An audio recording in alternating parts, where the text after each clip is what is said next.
பண்டை மறிவிண்டறுத்த பசுந்தேன் ஞானம் பரிந்தொழுக சிவகந்தம் பரந்து நார கண்டபரு இதய கமல முகைகளெல்லாம் கண் திறப்ப காசினி மேல் வந்த அருட்கதிரோன் விண்டமலர் பொழில் புடைசூழ் வெண்ணிமேவும் மெய்கண்ட தேவன் மிகு சைவநாதன் மெய்கண்ட தேவன் மிகு சைவநாதன் புண்டரிக மலர் தாழச் சிரத்தே வாழும் பொற்பாதம் எப்போதும் போற்றல் செய்வாம். இப்போ திருவந்தியார் ஒரு வெண்பா மெய்கண்ட சாத்திர நூற்களை தொகுத்து தருகிறது. அந்த வெண்பா உங்களிலே பலருக்கு பரிச்சயமான வெண்பா. உந்தி களிறு உயர் போதம் சித்தியார் என்று தொடங்குகிற அந்த வெண்பாவிலே முதல்ல சொல்லப்படுகிற நூல் திருவுந்தியார். இந்த உந்தி களிறு உயர்போதம் சித்தியாருங்கிறத நம்ம சில காரியங்களை நுணுக்கமா பார்க்கணும். உந்தி களிறு உயர்போதம் சித்தியார் அப்படின்னு எழுதியிருப்பாங்க. இந்த களிறு உயர் இந்த ரெண்டும் சேர்ந்தாச்சுன்னு சொன்னா களிர் உயர்ன்னு வரணும். இப்படி களிர் உயர்ன்னு வந்தா வெண்பா தளதட்டும். வெண்பா தளதட்டி ஒருத்தர் பெரியவர் எழுத மாட்டார். ஆகையினாலே உந்தி களிறு உயர் போதம் வகர உகரம் போட்டு எழுதுவாங்க. அந்த இடத்துல உடம்படுமை வர வேண்டாம். அதுவும் பொருத்தம் இல்லை. பொருத்தம் உடையது எதுன்னு கேட்டா உந்தி களிரே உயர்போதம் சித்தியார் என்று வந்தால்தான் அந்த வெண்பா தலை தட்டாம வரும். ஏகாரம் எண்ணு பொருளது. இது சிக்கலுங்க தெரியுமா? தமிழ் புலவர்கள் ஏகாரம் எண்ணு பொருளதுன்னு ரசிப்பாங்க. மற்றவங்களுக்கு அது இது என்ன பொருளோ அப்படின்னு தோணும். இந்த ஏகாரத்தை நிறுத்தி உயர் போதம் என்று அடைமொழி கொடுத்து சிவஞான போதத்தை அந்த ஆசிரியர் குறிப்பிடுகிறார். இந்த உயர் என்கிற அடைமொழி சிவஞான போதத்துக்கு பொருந்துவது போல வேற எதற்கும் பொருந்தாது என்பதனாலே காலத்தாலே சிவஞான போதத்துக்கு முற்பட்ட நூலாகிய திருவுந்தியாரையும் திருவுந்தியாரை அடுத்து எழுந்த சித்தாந்த நூலாகிய திருக்களிற்றுப்படியாரையும் ஆசிரியர் குறிப்பிடுகிறார். உந்தி களிர் களிரே அப்படின்னு ஒரு கமா போட்டுக்கிட்டு உயர்போதம் சித்தியார் அது அடுத்து வருகிற நூல். அப்படித்தான் தொடர்ந்து வருகிறது. இந்த 14 மெய்கண்ட சாஸ்திரங்கள்னு நாம கொள்ளுகிறோம் இல்லையா? இதுல காலத்தாலே முற்பட்ட 2 என்று சொன்னா முதல்ல வந்தது திருவுந்தியார், அதை அடுத்து வந்தது திருக்களிற்றுப்படியார். இந்த ஆசிரியர்களுடைய பேரெல்லாம் நினைவு வைக்கிறது கொஞ்சம் கடினம் போல தெரியும். நான் நினைவுல வச்சு சொல்றதை நீங்க எப்படி இதெல்லாம் நினைவு வச்சுக்குவீங்கன்னு சொல்லுவாங்க. இதுக்கெல்லாம் ஒரு குறுக்கு வழி வச்சுக்கிடுவேன். திருவுந்தியாரினுடைய ஆசிரியர் பேரு திருவியலூர் உய்ய வந்த தேவநாயனார். திருக்களிற்றுப்படியார் ஏறத்தாழ இதே போல இருக்கும்.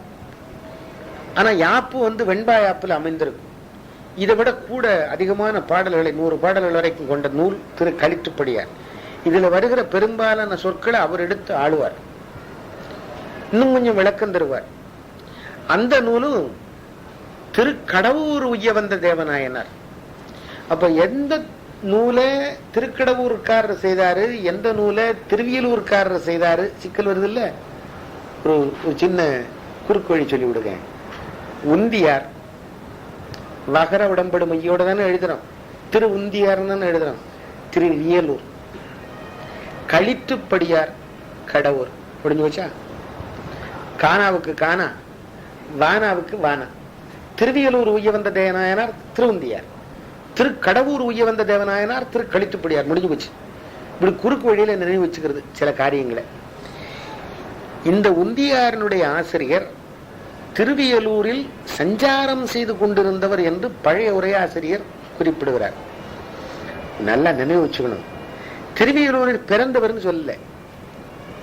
அவர் தமிழ்நாட்டிலே சஞ்சரிக்கின்ற காலத்து திருவியலூரிலே சஞ்சரித்துக் கொண்டிருந்தார்.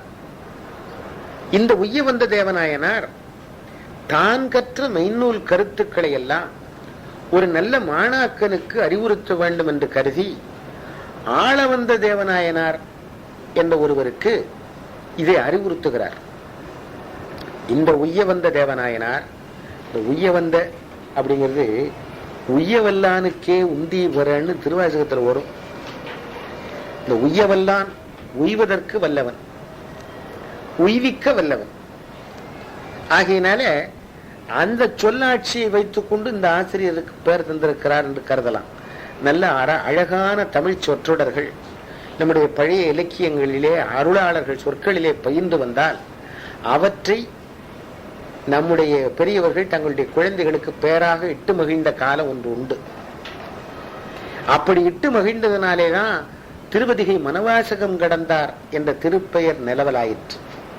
மனவாசகம் கடந்தான் என்னை மத்தோன்மத்தனாக்கி என்று எழுதுகிறாரே, அப்படி நிரம்ப அழகிய தேசிகர் என்று ஒருவருக்கு பெயர் வைத்தார்கள். நித்த மணாளர் நிரம்ப அழகியர் சித்தத்துறைவரால் அன்னே என்னும் என்று மாணிக்கவாசக பெருமான் பாடியதை வைத்து இந்த மாதிரி திருவிசைப்பாவில் வருகிற பெயர்கள் சொற்றொடர்கள் பெயர்களாக அமைவதை நாம் பார்க்கிறோம். இந்த உய்யவந்த தேவநாயனார் திருவுந்தியாரை எழுதினார். திருவுந்தியார் திருவாசகத்திலே வருகிறது இல்லையா, திருவுந்தியார். அதே போல யாப்பம் எய்து விடையது. தமிழிலே அளவடி என்றால் 4 இல்லையா? ஒரு மிருகம் நடப்பதற்கு அதற்கு 4 பாதங்கள் வேண்டும். இது விலங்குக்கு உரியது, அளவானது. அதுக்கு மேல போய் 6 காலுடைய வண்டை பார்த்த உடனே அதுக்கு அளவுக்கு அதிகமா இருக்கிறது மாதிரி தோணுது நமக்கு. இந்த மழை காலத்துல வளையல் பூச்சி போகும் தெரியுமா, அதுக்கு நிறைய கால் இருக்கும், அது அளவற்றதாக தெரியும். அளவடி என்று குறிக்கப்படுவது 4 அடிகளை கொண்ட யாப்பு. அளவடி வெண்பா 4 வரிதான் இருக்கும். அளவடியில வருகின்ற விருத்தப்பா 4 சீர் உடையதாகத்தான் இருக்கும். 4 சீர் 4 வரி. அதுக்குள்ளெல்லாம் போக வேண்டாம். இந்த நெடிலடி கழி நெடிலடிக்குள்ள போக வேண்டாம். இந்த 4 வரி உள்ள பாடல்களை அளவடி பாடல்கள் என்று சொல்லுவார்கள். 3 வரி வந்தா அதுக்கு பேரு சிந்தடின்னு பேரு, அதுக்கு சிந்துன்னு பேரு. இந்த காவடி சிந்தனம் பாடுறாங்கல்ல, 3 வரியாக 3 சீராக வரும்படி அமைப்பார்கள். இதை விட சுருங்கி போனா குறள்னு பேரு. திருக்குறள் குறுகியது 2 வரி.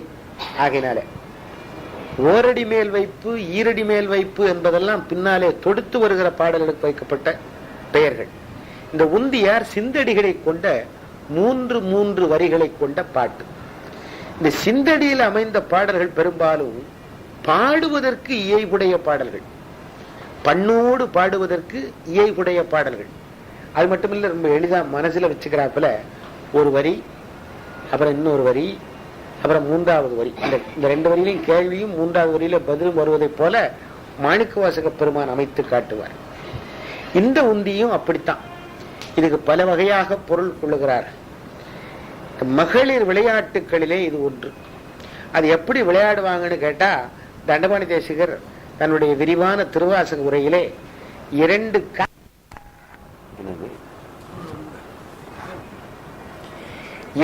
கால் பெருவுரல்களையும் கீழே ஊன்றிக்கொண்டு கைகளை விரித்து ஆட்டி 2க்கு மேற்பட்ட மகளிர் ஒன்று சேர்ந்து உந்தி புறத்தல் என்று ஆடுவார்கள் என்று குறிப்பிடுகிறார்.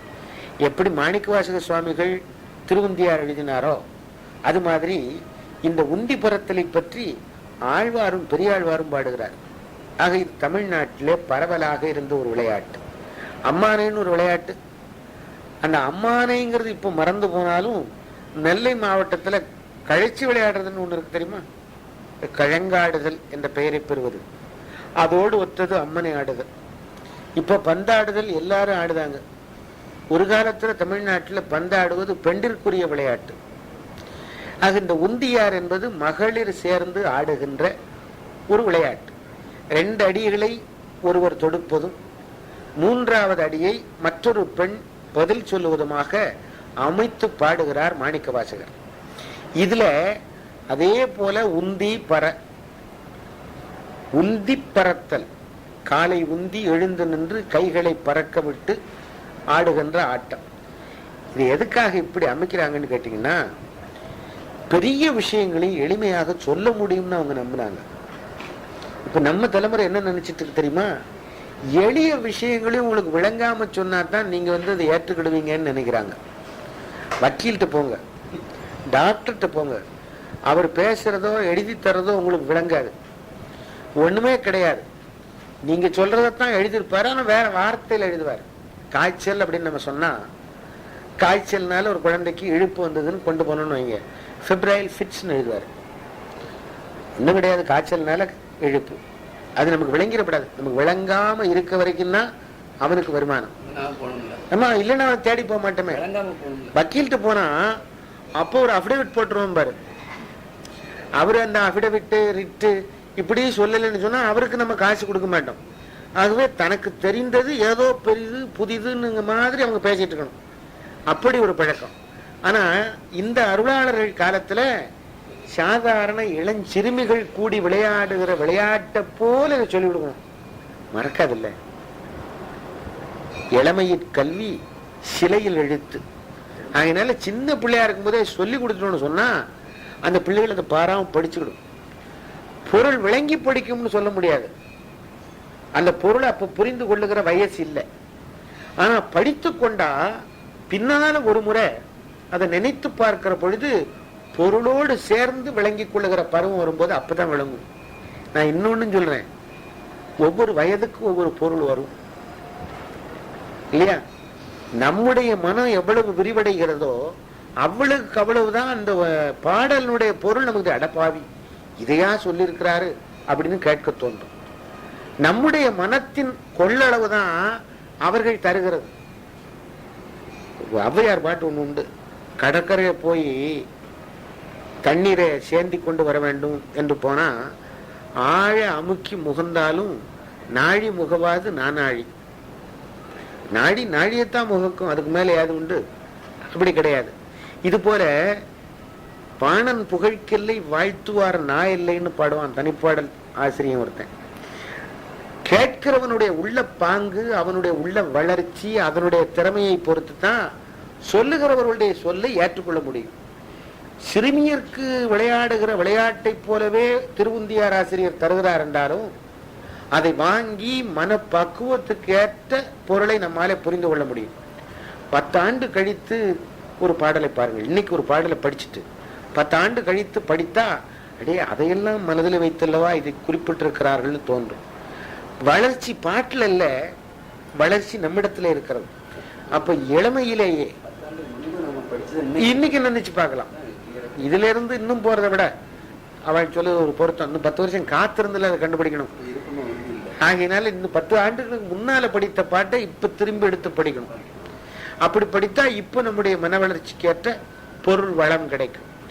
இந்த உந்தியார் ஆசிரியர் சிறுமியருக்கு சொல்லுவதை போல இந்த பாடலை அமைத்திருக்கிறார்.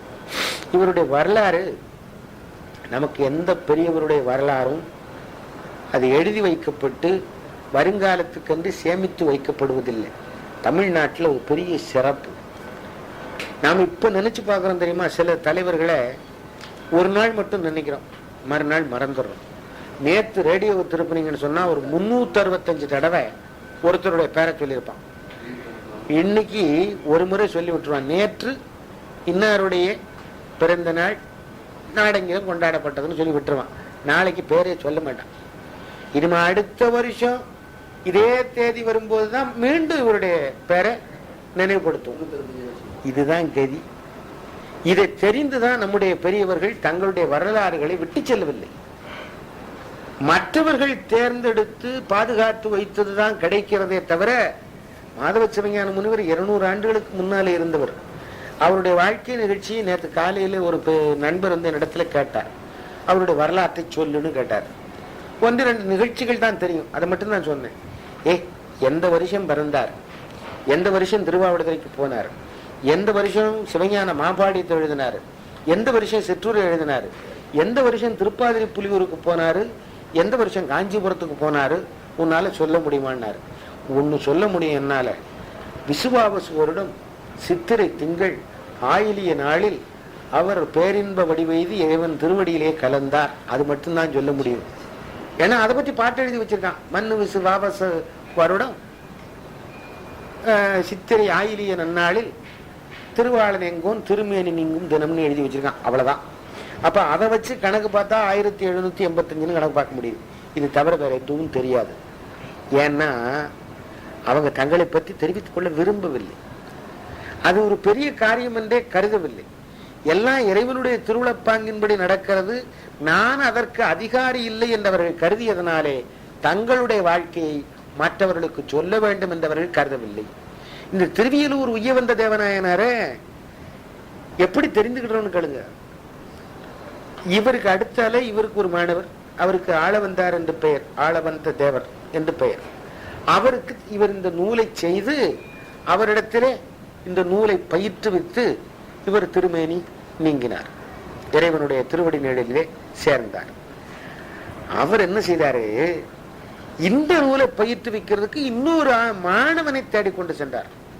நினைச்சு பார்க்கணும், ஆசிரியன் என்பவன் தான் மாணவனை தேடுவானே தவிர மாணவன் என்பவன் ஆசிரியனை தேடி அலைய முடியாது, கிடைக்காது. இப்ப நாம நினைக்கிறோம்ல இன்ஜினியரிங் காலேஜ்ல சீட் வாங்கணும்னு,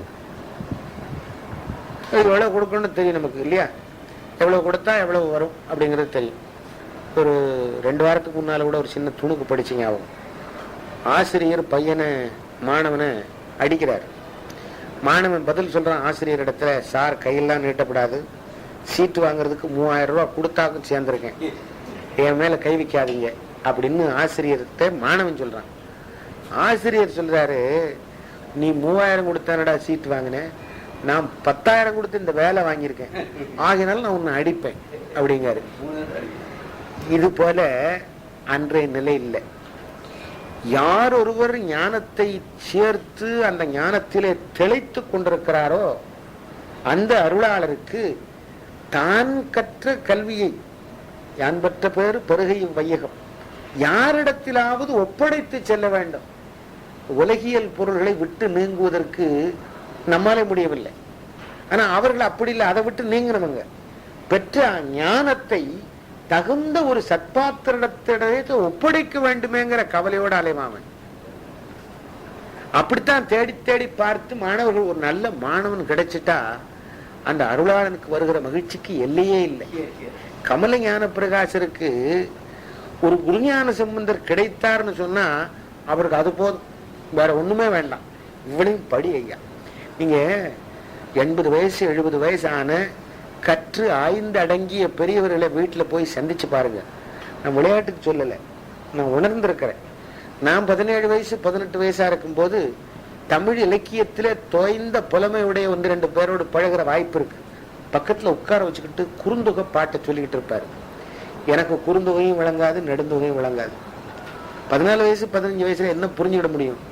தாத்தா என்னமோ சொல்லுதான்னு, இருக்குடா இது மாதிரி எத்தனையோ 1000 பாட்டு இருக்குடா அப்படின்னு சொல்லிட்டே இருப்பாரு. ஏன்னா கேட்கறதுக்கு யாருமே கிடையாது. வீட்டுல இருக்கவங்க என்ன அறுப்பு, இந்த இவர் துணை உணர்ந்துகிட்டே தான் இருப்பாரு. அவருக்கு எப்படியாவது யாரிடமாவது சொல்ல வேண்டுங்கிற ஆசையில் அவர் சொல்லுகிறார். அப்படிப்பட்ட ஆசிரியன் மாணவரை தேடி செல்வார்கள். அப்படி தேடி வருகிற பொழுதுதான் 8ஆம் சூத்திரத்தை வந்து நிற்போம். 5 வேடனின் அயர்ந்தனை வளர்ந்தன தம்முதல் குருவுமாய் தபத்தினில் உணர்த்த. அந்த அவன் வந்து யாரிடத்திலாவது சொல்ல வேண்டும்ங்கிற ஒரு உந்துதலை ஞானாசிரியனிடத்து ஏற்படுத்துகிறான். இவர் ஆளுடைய தேவநாயனாருக்கு தன்னுடைய நூலை சொல்லி வைத்து விட்டு போய்விட்டார். அவர் யாருக்காவது சொல்லணும் என்று அவர் தேடி தெரிந்தார். அவருக்கு அகப்பட்டவர் யாருன்னு கேட்டா திருக்கடவூரிலே ஒருவர். அவருடைய தொழில் என்னவா, ஆட்டு வாணிபமா. ஆட்டு வாணிபமா. ஒருவேளை ஆடு மேய்க்கிறதுன்னு கூட சொல்லல, ஆயர்னு சொல்லி விட்டுருவாங்க. வாணிபர்னு சொல்லும் போது விலைக்காக கொடுக்கிறவர், அவ்வளவுதான். மொத்தமா கிடையாவே வாணிபம் பண்ணி இருக்கலாம், நமக்கு தெரியாது. இந்த ஆட்டு வாணிபரை பார்த்து அவருக்கு பக்குவம் வந்திருக்கிறது என்பதை அறிந்து கொண்டு திருவுந்தியார் நூலினை அவருக்கு ஓதி தருகிறார், கற்று தருகிறார். திருவுந்தியாரிலே அவர் தோய்கிறார். ஒரு வழக்கம் உண்டு தெரியுமா, நம்ம திருநெல்வேலியில பெரும்பான்மையாக இன்னும் கடைபிடிக்கப்பட்டு வருகிறது. ஆனா அதை எப்படி தப்புறோம்னு கேட்டீங்கன்னா, எங்க தகப்பனார் பேரை என் மகனுக்கு வைக்கிறது. என் மகனுக்கு வச்சுட்டு என் வீட்டுக்காரி தகப்பனார் பேரை சொல்ல மாட்டாளேங்கிறதுக்காக அவனை சின்னராசான்னு கூப்பிடுவது. அப்புறம் பேர் மறந்துவோம், சின்னராசாவே நின்னுவோம். அது தன்னுடைய தந்தையின் பெயரை மகனுக்கு சூட்டுவது. ஆசிரியரின் பெயரை மாணவன் தன்னுடைய மாணவருக்கு சூட்டுவது என்பது ஒரு மரபு. ஆக இந்த உய்யவந்த தேவநாயனாரின் மாணவருக்கு மாணவர் பேர ஆகையினால திருக்கடவூரில் இருந்த அந்த ஆசிரியருக்கு அல்லது அந்த மாணவருக்கு, நமக்கு ஆசிரியர், ஆளவந்தாருக்கு மாணவர், அவர் இந்த நூலை பயிற்றுவித்து அவருக்கு இந்த பேரே சூட்டுறாரு. மெய்கண்டாருடைய வரலாற்றுல இதே மாதிரி ஒரு பகுதி வருது. ஆனா அதை வேற மாதிரி போட்டோம். சத்தியஞான தரிசினிகள் என்பவர் பரஞ்சோதி முனிவருக்கு ஆசிரியர். அவருடைய பெயரை தமிழிலே மெய்கண்டார் என்று பரஞ்சோதி முனிவர் தன்னுடைய மாணவருக்கு சூட்டினார்னு அதுல வருது. வடமொழியிலேயே சொல்லியிருக்கும் பொழுது மெய்கண்டாருடைய பெயர் வந்து சத்தியஞான தரிசினி தான் சொல்லியிருக்காங்க. இல்ல இல்ல, அந்த வரலாற்றுல சொல்லப்பட்டதை சொல்லிட்டு இருக்கேன், அவ்வளவுதான். நமக்கு என்ன தெரியும்? நல்ல கண்ணு முதலியாரு இல்ல, நல்ல கண்ணு முதலியாரு சுலோச்சன முதலியாராவும் மாறுவார்ல, அதனால அவர் பேரும் மெய்கண்டாரா தான் இருந்திருக்கணும். ஆமா, ஆனா அவர் அப்படி சொல்ல விரும்பாம நல்ல கண்ணு முதலியார சுலோச்சன முதலியாருன்னு சொன்ன மாதிரி நிறைய பேர் உண்டு. அறம்பளத்து நாயகிங்கிற பேர் இருக்க, திருநெல்வேலியில வடிவுங்கிற பேரும் காந்திமதிங்கிற பேரும் ஓமதிங்கிற பேரும் எவ்வளவு தூரம் புகழ்ச்சிக்கும் பொதுமைக்கும் உரியதோ அது மாதிரி அறம்பளத்தாள் என்கின்ற பேர் குலசேகரப்பட்டினம் பகுதியில ரொம்ப முக்கியமான பேர். இந்த பேரை சரியா சொல்லுகிற பழக்கம் இல்லாதனால அறமளத்தான்னு சொல்லுவாங்க இல்லையா? அது நல்லா இல்லைன்னு சொல்லி தர்ம சம்பர்த்தனி, கேசவர்த்தினி மாதிரி இருக்கா, ஆமா, அது மாதிரி தர்ம சம்பர்த்தினின்னு பேர் வைப்பாங்க. இது ஒரு நாகரிகம் கருதி செய்து கொண்ட காரியமாக இருக்கலாம். ஆனா இவருக்கு அந்த சிக்கல்லாம் வரல. உய்யவந்த தேவநாயனார், அவருடைய மாணவர் ஆளவந்த தேவநாயனார் தன்னுடைய மாணவருக்கு உய்யவந்த தேவநாயனார் என்ற பெயர் சூட்டுகிறார். இந்த ரெண்டு பேரும் 2 நூல் செய்தார்கள். உந்தியார் 50 பாடல்கள் அளவிலே உள்ளது. அதுபோல 2 மடங்கு அதிகமானது திரு களிற்றுப்படியார். அது ஏன் இது சின்னதா இருக்கு, அது ஏன் பெருசா இருக்கு? இது சுருங்க சொல்லி விளங்க வைக்கின்றதாக இருக்கு. இதை விட இன்னும் கொஞ்சம் விரிவாக சொன்னான் நல்லது என்று கருதி இதே கருத்தை மீண்டும் சொல்லுகிறார். அப்போ விளங்க வைக்க சொல்லுகிற பொழுது என்ன ஆகுதுன்னு கேட்டீங்கன்னா, விரிவாக சொல்ல வேண்டிய தேவை ஏற்படுகிறது. இந்த விரிவாக சொல்லுவதற்கு அவர் இன்னொரு அருமையான வழியையும் கைப்பற்றுகிறார். பின்னாலே வருகிறவர் இவர் வெறுமன கருத்துக்களாக சொல்லிக் கொண்டு போகிறார் இல்லையா, அவர் அடியார்களுடைய வாழ்க்கையை சேர்த்து சொல்லுகிறார். திருக்களிற்றுப்படியார்ல கண்ணப்பர் இப்படி ஒவ்வொருத்தரையா, இப்படி ஒவ்வொரு அடியாரையா குறிப்பிட்டு அவர்களுடைய வரலாற்றோடு சேர்த்து இந்த தத்துவ கருத்துக்களை தருகிறார். இவர் அப்படி வெறுமன சித்தாந்த கருத்துக்களை மட்டும் வகுத்து தருகிறார். இப்போ அடுத்த கேள்வி உங்களுக்கு நியாயமா வர வேண்டிய கேள்வி. இதுக்கெல்லாம் ஆராய்ச்சியாளர்கள் நிறைய ஆராய்ச்சி பண்ணி 1147ஆம் ஆண்டளவில் திருவியலூர் உய்யவந்த தேவநாயனார் தம்முடைய திருவுந்தியாரை பாடினவர் என்றும், 1177 இது கிறிஸ்து சகாப்தத்தினுடைய அடிப்படையில் திருக்களிற்றுப்படியார் எழுதப்பட்டது என்றும் அனவரத விநாயகம் பிள்ளை போன்ற பெரியவர்கள் எல்லாம் கால நிர்ணயம் செய்து வைத்திருக்கிறார்கள். இந்த 2 முந்திரதுன்னு நாமே ஒத்துக்கொண்டோம். அந்த பாடல் ஆசிரியரும் உந்தி கழிதே உயர் போதம் சித்தியார்னா எழுதுறார். ஆகையினால காலத்தாலே முற்பட்ட இந்த நூலுக்கு முதன்மை தருகிறார் என்று கொள்ளலாம். இப்ப நம்ம என்ன கேட்கணும், இப்ப சிவஞான போதத்தை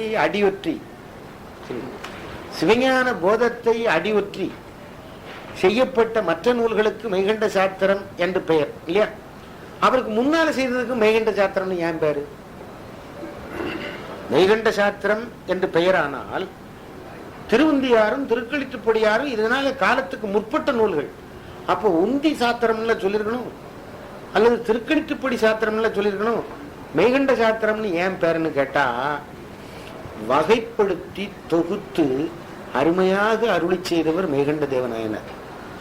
அதுக்கு முன்னால சைவ சித்தாந்த கொள்கை இல்லை என்று யாராலும் மறுக்க முடியாது. ஞானாமிர்தம்னு ஒரு நூல் வாகீச முனிவர் எழுதியது. இந்த அம்பாசமுத்திரத்துக்கிட்ட வாழ்ந்தவர், அங்கே ஒரு மடம் அமைத்துக் கொண்டு வாழ்ந்தவர். அவர் எழுதிய நூல் கிடைக்கிறது. அவர் எழுதிய நூல் மாதவ சிவஞான முனிவருக்கு கிடைத்து மாபாடியத்திலே அந்த நூலின் பகுதிகளை எடுத்தாளுகிறார். அப்ப அதையே மெய்கண்ட சாத்திரத்துல சேர்க்கல. திருவந்தியார சேர்த்தாங்க, திருக்களிற்றுப்படியார சேர்த்தாங்க, அதையும் சேர்க்கல. அதுல உள்ள பகுதிகள் ஞானபாத பகுதிகள் நமக்கு பெரும்பாலும் கிடைக்கல என்பது அவருடைய கருத்துக்களாக இருக்கக்கூடும். இது என்னுடைய ஐயம். இது ஆராய்ச்சிக்கு உரியது, அப்படி இருக்கலாம். ஆனா உந்தியாரும் கலிற்றுப்படியாரும் முழுமையாக கிடைத்தன. இந்த 14 சாத்திரங்களில இதை சேர்த்து கொண்டார்கள். ஞானாமிர்தம் முழுமையாக கிடைக்காத காரணத்தால் அதை விட்டு விட்டார்கள் என்று கொள்ளக்கூடும். ஒண்ணு. இதையே முதன்மை கொடுத்தாலும் கூட, காலத்தாலே முதன்மை கொடுத்தாலும் மேகண்ட நாயனாருக்கு அவ்வளவு சிறப்புன்னு கேட்டா, ஒரு நூல் எப்படி தொடங்கி எப்படி வளர்ந்து எப்படி நிறைவு பெற வேண்டுமோ அப்படி அமைந்தது சிவஞான போதம். கம்ப்ளீட் பை இட்செல்ஃப், ஒரு முழுமையான அமைப்பை கொண்டது அது. இது அப்படி இல்லை. அந்த போல இலக்கணம், பிரமாணம், இலக்கணம், சாதனம், பயன் அப்படின்னு வகுத்து கொண்டு இவை எழுதப்படவில்லை. இது கருத்துக்களை சொல்லிக்கொண்டே போகும், கருத்துக்களை சொல்லிக்கொண்டே போகும். ஆனா என்னென்ன கேள்வி எழும், அந்த கேள்விக்கு என்ன விடை காண்பது, அந்த விடை எப்படி பொருத்தமாக அமைய வேண்டும், அது ரொம்ப அருமையா சொல்லுவாரு. ஏது திருட்டாந்தத்தால் என்று மெய்கண்டநாதன் தன்னுடைய நூலை ஏதுக்களாலும் எடுத்துக்காட்டுகளாலும் நிறுவி காட்டுகிறார். அந்த வேலை இந்த 2 பேர் செய்யல.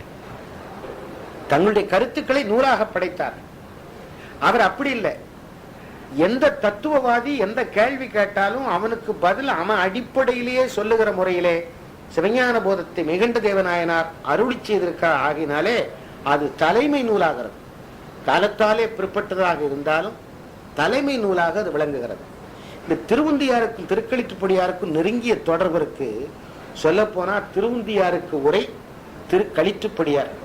அந்த திருக்களிற்றுப்படியாருக்கு ஏன் கலிற்றுப்படியார்னு பேரு அப்படிங்கறதெல்லாம் திருக்களிற்றுப்படியார்ல வச்சுக்கலாம். இருந்தாலும் சொல்லிடுறேன், சுந்தரர் போய் நிற்பார், திருக்களிற்றுப்படி மருங்கில் நின்றார்னு சொல்லுவார் சேக்கிழார்.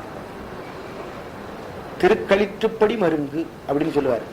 சிதம்பரத்துல 5 படிகளை கொண்ட பஞ்சாக்கரப்படியில 2 பக்கமும் யானை துதிக்கையை நீட்டிக் கொண்டிருப்பதை போல இன்னைக்கும் பார்க்கலாம். அந்த காட்சி நமக்கு தெரியும். அதுக்கு திருக்களிற்றுப்படின்னு பேரு. களிற்றுப்படி. இந்த நான் சொன்னேன் இல்லையா, திருக்கடவுர் உய்ய வந்த தேவநாயனார் ஆட்டு வாணிகம் செய்துகிட்டு இருந்தாரு. நம்ம ஆளுக்கு ஒரு சந்தேகம் வந்துடும். ஆட்டு வாணிகம் செய்யறவன், போஸ்ட் ஆபீஸ்ல வேலை பார்க்கறவன் எப்படிரா சித்தாந்தம் பேச போச்சு அப்படின்னு கேட்டா, ஒரே ஆசிரியர் வச்சுக்கங்களேன், அது நான் சொல்லக்கூடாது, எனக்கு அந்த தகுதி இல்லை, வச்சுக்கங்களேன். இதுல எழுதுறாரு, இந்த உரையாசிரியர் எழுதுறாரு, திருவாவடுதுறை ஆதீனத்திலிருந்து ஒரு பழைய உரை. அந்த உரை தான் சமாஜம் பதிப்பித்தது. அதுல கண்ட வரலாற்றைத்தான் வெள்ளைவாரணனாரும் இங்க பயன்படுத்துகிறார். அதுல முன்னுரை போல அமைந்ததுல பயன்படுத்துகிறார்.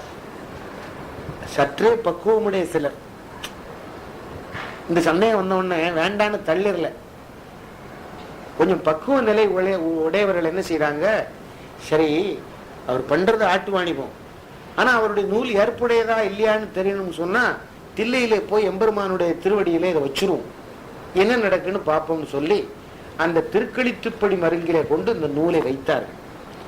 அந்த கல்யாணை தன்னுடைய துதிக்கையை நீட்டி இந்த ஏடுகளை எடுத்து அந்த படிக்கு மேலே வைத்ததாம், இறைவனுடைய பாத கமலத்திலே வைத்ததாம்.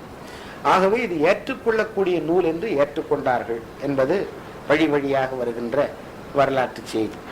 ஆக திருவுந்தியார் முதன்மையானது, முதலில் எழுந்தது. அவன் ஆசிரியரின் மாணவருக்கு மாணவர் திருக்களிற்றுப்படியாரை எழுதினார். அந்த உரை நூலாகவும் வழிநூலாகவும் அமைந்த அது இதை விட சற்றே விளக்கமாக இந்த வரலாற்று செய்திகளை, அடியார்களுடைய வரலாற்று செய்திகளை தொகுத்து தருவதாக அமைந்திருக்கிறது. ஒவ்வொரு நம்முடைய நாயன்மார்களை குறிப்பிட்டு சொல்லுவாரு, அவர்க்கு நந்தம் கரணம் போல் அல்லாமை. எதனால இது முடிஞ்சது?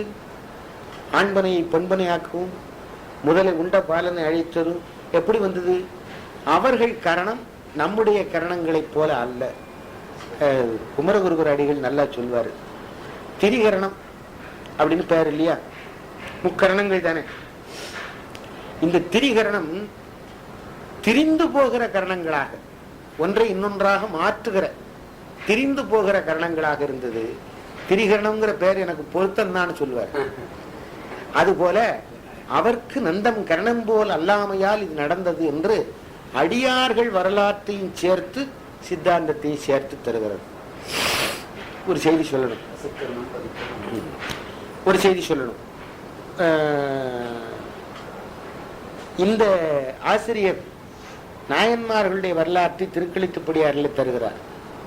ஆகையினாலே இவர் சேக்கிழாருக்கு பிற்பட்டவர் அப்படின்னு சொல்லி நேற்று கிடைத்த ஒரு நூல்ல படிச்சேன். சேக்கிழாருக்கு பிற்பட்டவர்னே கொள்ள வேண்டாம், சுந்தரருக்கு பிற்பட்டவர்னா கொள்ள முடியும். ஏன்னு கேட்டீங்கன்னா அவரே சேக்கிழாரே ஒத்துக்கொள்ளுகிறார். திருத்தொண்ட தொகை, நம்பியாண்டார் நம்பியினுடைய திருத்தொண்டர் திருவந்தாதி, அதுக்கப்புறம் வெறியாக சொன்னது தான். அப்ப சுந்தரர் தொகுத்து கொடுத்த பிறகே அந்த வரலாறுகள் வழக்கில் இருந்திருக்க வேண்டும். சேக்கிழாருக்கும் பின்னால கொண்டு போகணும்னு அவசியம் இல்லையே. திருத்தொண்ட தொகை பாடிய உடனேயே அதுக்கு பின்னால வந்த யாரானாலும் சைவத்திலே தோய்வுடையவர்கள் சுந்தரமூர்த்தியினுடைய வாக்கிலிருந்து அடியார்கள் வரலாற்றை தெரிந்து கொண்டிருக்க முடியும். இல்ல அவசியம் இல்லைன்னு சொல்றேன். இப்படித்தான் இருக்கணுங்கிற அவசியம் இல்லை. தொகை நூல்லையும் வகை நூல்லையும் கண்டே இதை காண முடியும். இது இந்த ஆர்குமெண்ட்டை வேற மாதிரி போட்டிருந்தார் அந்த ஆசிரியர். இப்படி கொள்ள வேண்டாமே என்று கருதினேன். இதுல சொல்லப்பட்ட கருத்துக்களை ஒவ்வொரு பாடல் அல்லது ஒன்றுக்கு மேற்பட்ட பாடல்களை ஒவ்வொரு நாளும் பார்த்து கொண்டு வரலாம். திருக்களிற்றுப்படியாரோடு ஒத்த பாடல்கள் வரும்போது திருக்களிற்றுப்படியார லேசா தொடுவேன். திருக்களிற்றுப்படியார் வருகின்ற பொழுது திருவுந்தியார லேசா தொட்டுக்குவேன். ஒரு உதாரணம் சொல்லட்டுமா உங்களுக்கு? ஒரே நிகழ்ச்சியை 2 முறை சொல்லி அதனாலே சலிப்பு ஏற்படுத்த முடியாமல் இருக்க முடியுமா அப்படின்னு கேட்டா சேக்கிழார் பெருமான் செய்து காட்டியிருக்கிறார். ஞானசம்பந்த பெருமானுடைய வரலாற்றை எழுதி கொண்டு வருகின்ற பொழுது அப்புறம் அவரு சந்திக்கிற காட்சிகள் இருக்கு இல்லையா, அதை சொல்லுவார். மீண்டும் அப்பர் பெருமானுடைய வரலாற்றை பேசுகிற பொழுது திருஞான சம்பந்தர் அவரும் சந்திக்கிற பகுதிகளை மீண்டும் சொல்லணும், சொல்லாம விடக்கூடாது. எப்படி வைப்பார் தெரியுமா? இவர் திருவமுது ஊட்டின வச்சுக்கோங்க. உதாரணத்துக்கு ஒண்ணு எடுத்துக்கோம். முருகநாயனார் திருமணத்துக்கு போய் எல்லாரும் தங்கி இருக்கிறார்கள். திருவமுது ஊட்டினார் அப்படின்பார். அவருடைய வரலாற்றை சொல்லும் போது திருவமுது ஊட்டினார்.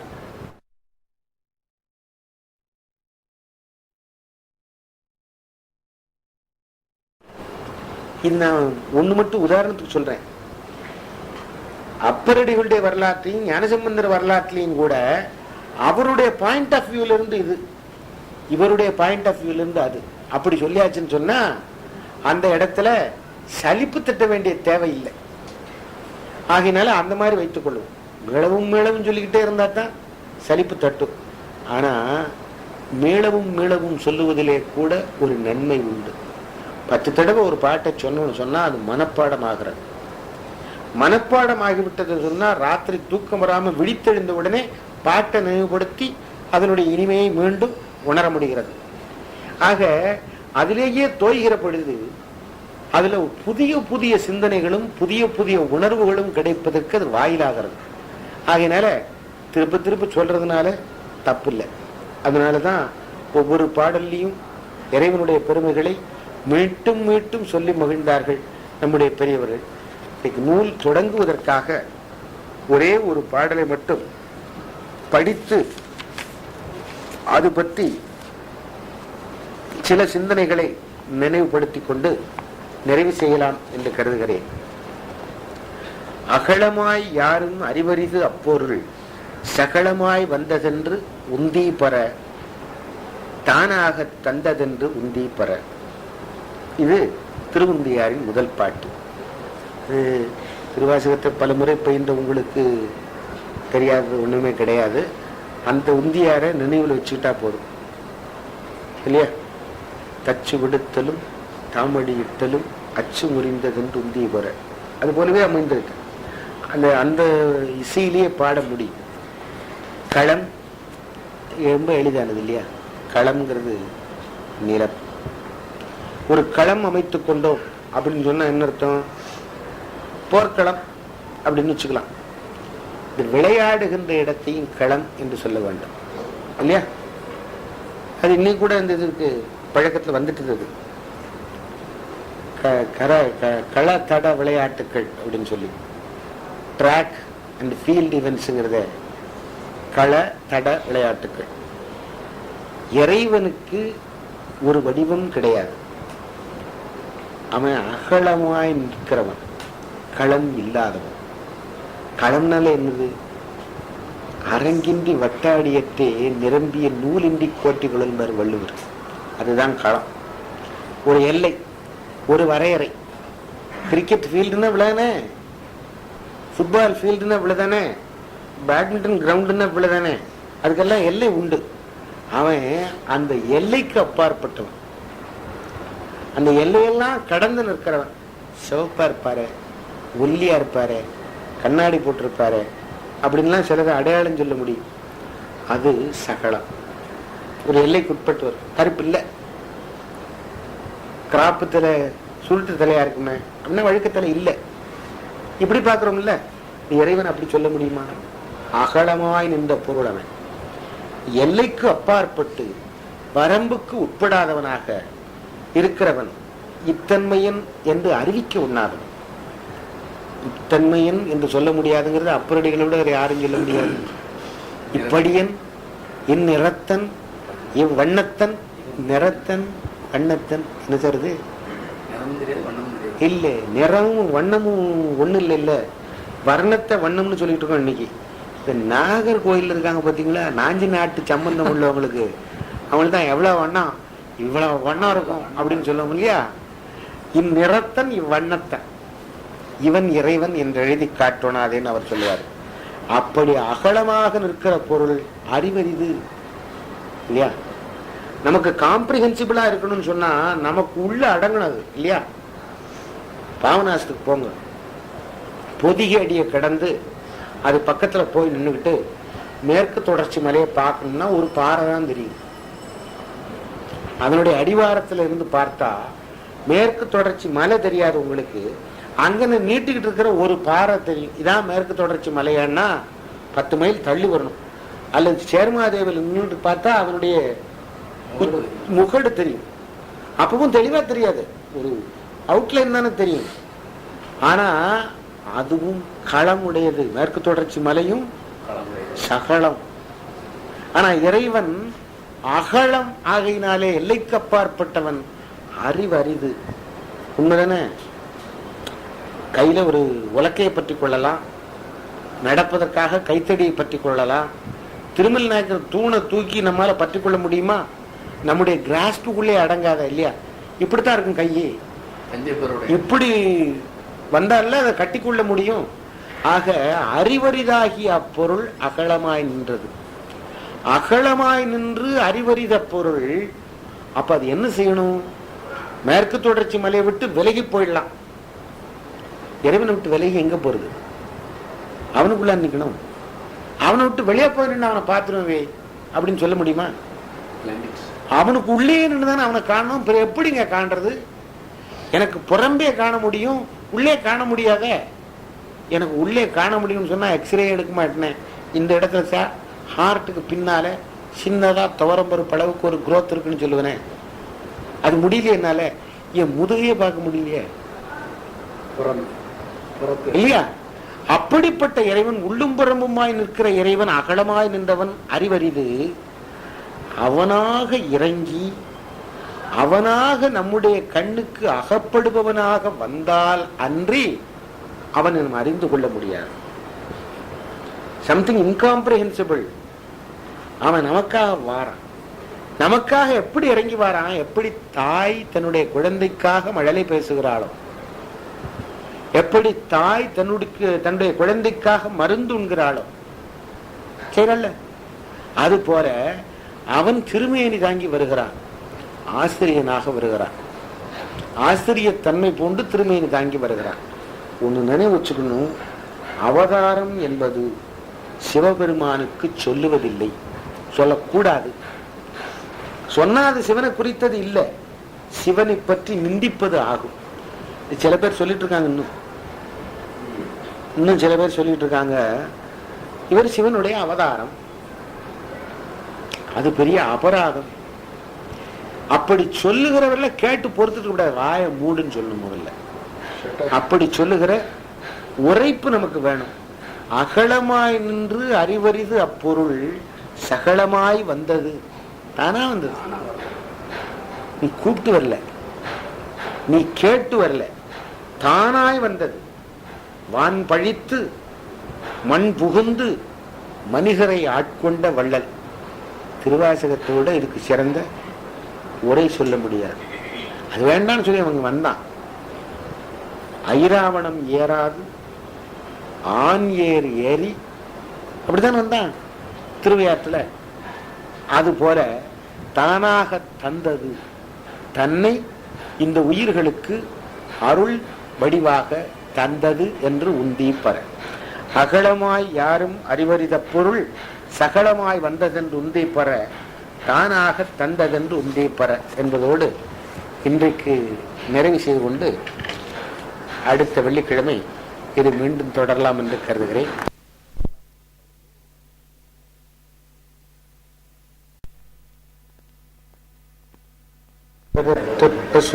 ஞானம் பரிந்தொழுக சிவகந்தம் பரந்து நார கண்டவர் இதய கமலமுகிகளெல்லாம் கண் திறப்ப காசினி மேல் வந்த அருட்கதிரோன் வெண்டமலர் பொழில் புடை சூழ் வெண்ணிமேவும் மெய் கண்ட தேவன் மிகு செய்வநாதன், மெய் கண்ட தேவன் மிகு செய்வநாதன் புண்டரிக மலர் தாழச் சிரத்தே வாழும் பொற்பாதம் எப்போதும் போற்றல் செய்வான். பெருமைக்குரிய பெரியவர்களே, தாய்மார்களே, உங்கள் அனைவருக்கும் என்னுடைய வணக்கம். சென்ற வெள்ளிக்கிழமை திருமுந்தியாரை தொடங்கினோம். அதனுடைய முதற் பாடலையும் பார்த்தோம்.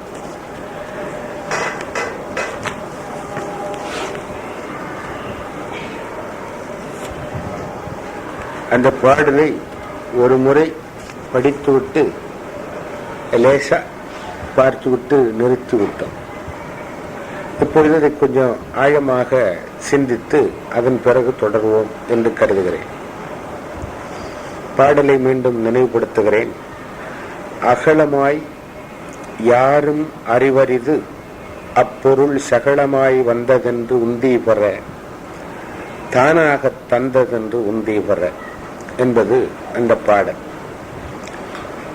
இதுல ஒரு சொல்ல கொஞ்சம் நினைவு வைத்துக் கொண்டு பார்த்தால் பொருத்தமாக இருக்கும் என்று கருதுகிறேன். இறைவனை சுட்டி பேசுகிற பொழுது சைவ சித்தாந்த மரபு அவன் என்றுதான் பேசுவது.